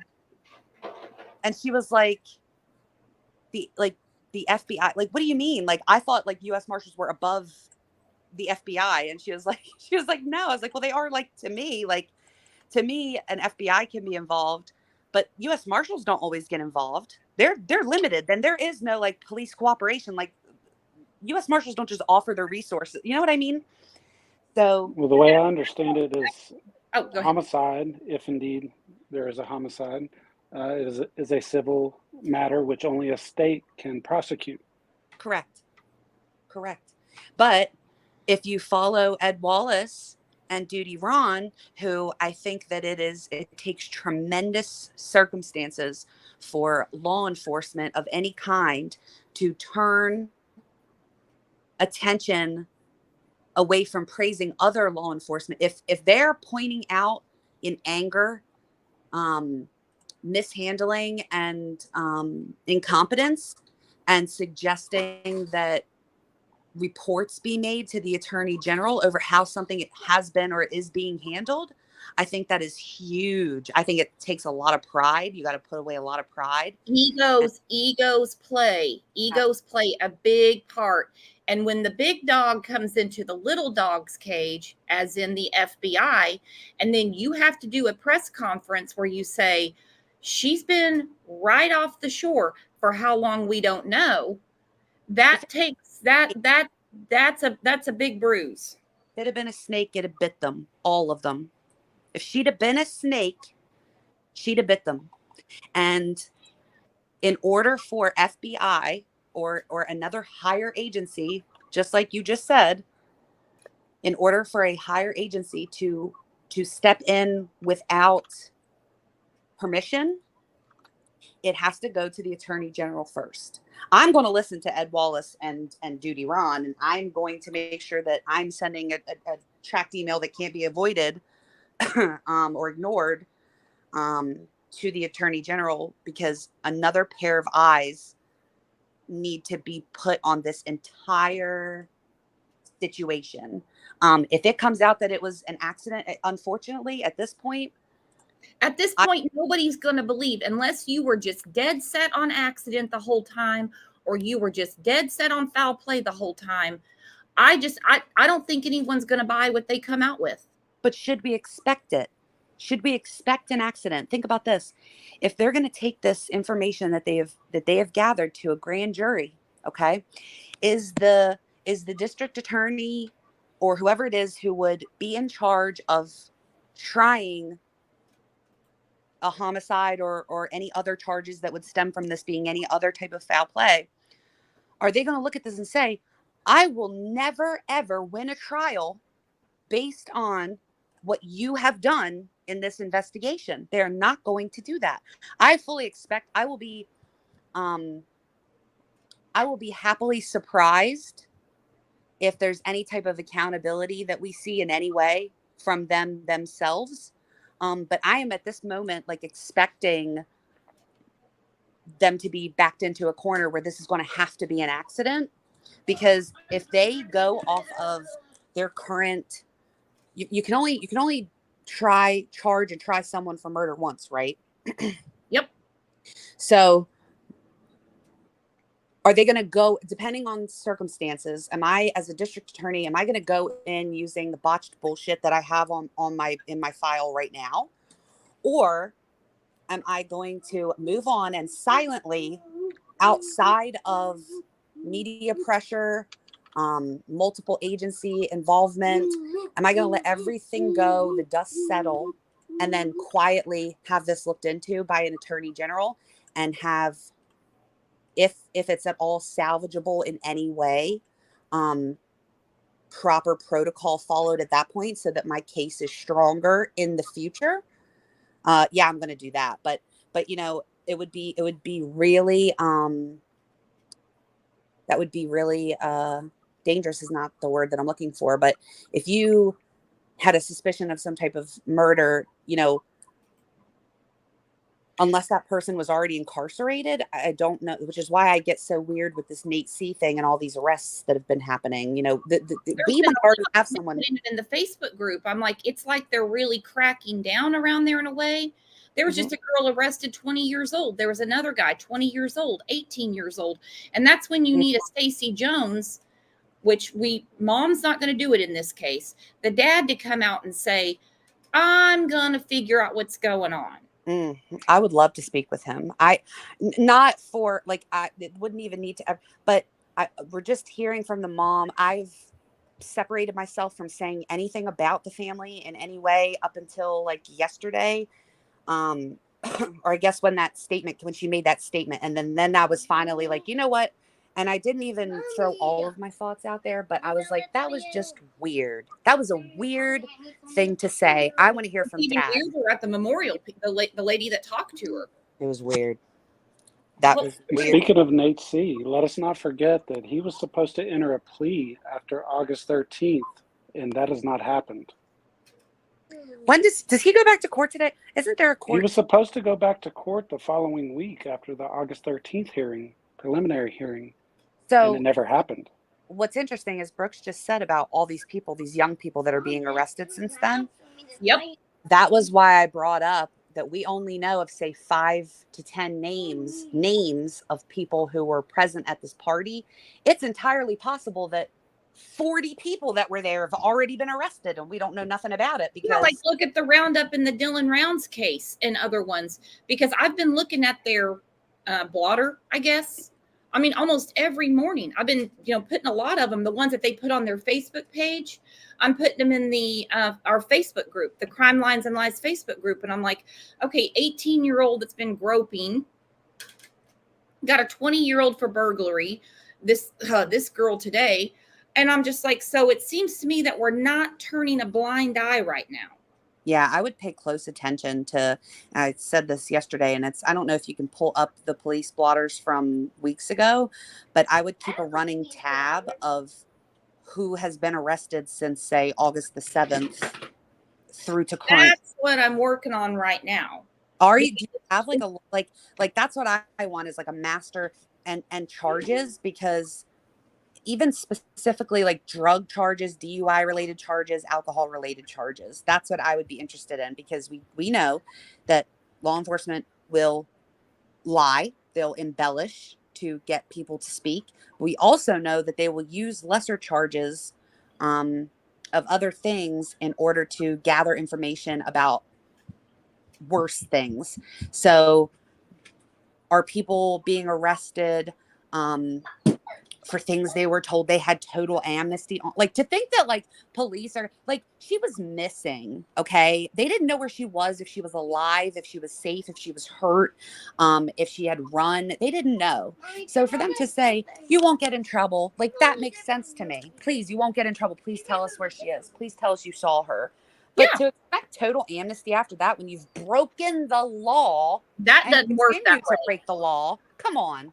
There's a dead girl and you keep breaking the law.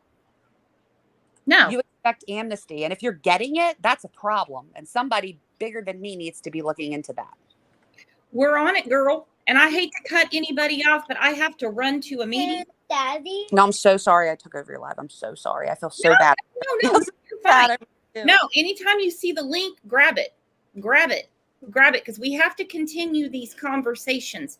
We're not accusing anybody of anything, but we are saying something is wrong. Something is wrong. And I swear, every day another kid pops up. And I'm like, no, not today. Not today, Satan. I don't need another kid today. I think if something's pestering you, I think you should be implored to keep talking it out until you've either, debunked and disproven it, or pieces come together. That's how I feel. If it's really bothering you that much to where, like me, I'm waking up thinking about this case. Well, and it made me so mad the first, second week, third week, whatever week we're on. You went to social media to find your daughter. You went to social media to raise money. Then why don't you use social media to stop these kids from interfering with finding your daughter? And the people that did, you're pissed at. Why? Why?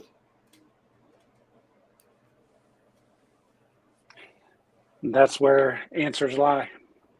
We're looking for the why. That's what Doug said, didn't he? Everybody's just looking for the why. Yeah, that's what we're looking for. There's got to be a reason. I don't care what it is. I just need it to make sense.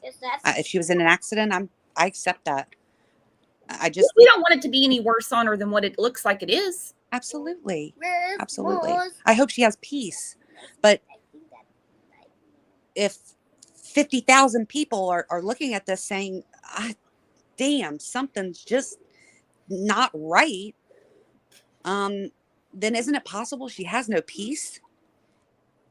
That something's being missed? I don't want a soul to have no peace, all because it's easier to explain away as an accident. And you would want your child to have justice. I would love to know what Dad thinks about all of this. Me too. I don't want to pit I'm sure it's not very highly at all, but he should have a voice. He's part of her. She was part of his body. He should have a voice too. 100%. I have a feeling that that's been going on since way before Kiely disappeared, I'll say. I sense some I sense some parental alienation going on there.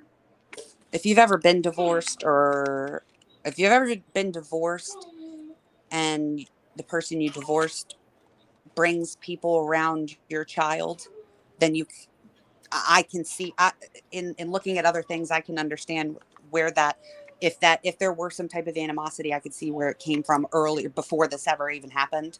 But maybe they were best friends. Like I said, I don't want them to fight. I think in part of Kiely's spirit being at peace, I think it's important that they don't.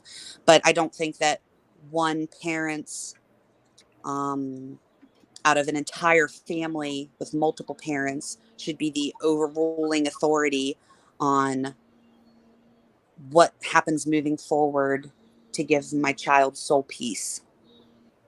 And justice. Dad was there. We don't know what Dad saw. Dad physically was on the shore with AWP, who just filmed how did they identify her? Think about that. How did they identify her? I want to know that too. They didn't go through social media and say, yeah, looks like her. No, they said it was her. And I wondered that. And also, well, we could get into this also, but like Nick saying in that interview, if all he saw was her shoes and her legs and skin, that kind of threw out of my mind him seeing like a tattoo that was obviously hers. But again, if she was in the water for 2 weeks, I mean, we could go on and on. You need to go to your appointment. I need to see patients. I'm going to be like cussed out. Your patients, girl. Hey, send me an email after this and I'll send you what I have on all the kids on that roster. Okay. Is it like listed in your about me section or anything? My email? Yeah. Before, I think. Let me look. You've emailed me before. Lucy, thank you for coming on. You're a wealth of information, and I've been anticipating to get to pick your brain a little. We're going to again. We're going to continue this. I get fired up about this stuff. You all know I love, I live for these kind of discussions and also people to debate me in the sense that questioning what I'm saying. I like all that too. So I'm glad that you all were here for me to jump in. And I'm always looking for some kind of debate, but up until, this case, I would get people saying, leave it alone. Law enforcement knows what they're doing. And I'm like, that's not really a conversation. Stating the obvious doesn't really get my mind going. I mean, we are the news, right? We are the news of 2022. YouTube, Twitter, Facebook.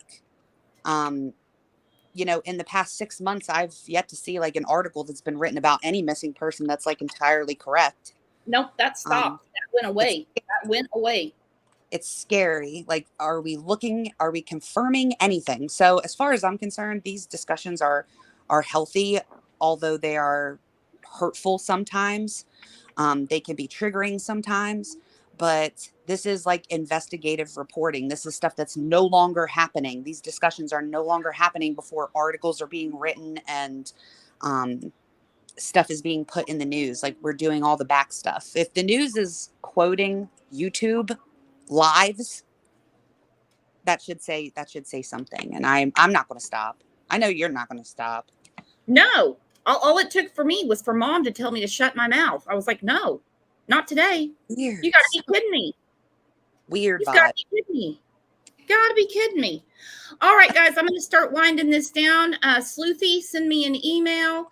Grab the link anytime. There was a few people backstage I didn't get to today. I got your name written down, though. I got your number. Don't worry. Because the next live we have on Kiely, I will definitely put you up on panel. It'll be like Disney World, where you get the ticket and you go to the first of the line. I promise. So I will see you guys back here at 9 a.m. I think I had to move that. I might have to reschedule that for Summer Wells tomorrow. And I will get the next show for Kiely posted later this afternoon. You guys are the best chat and best community on YouTube. I'm losing my voice. Look what Sleuthy did to me. We could go on all day. I'll see you guys back here tomorrow. You are the best. Have a great one. Bye-bye. Bye.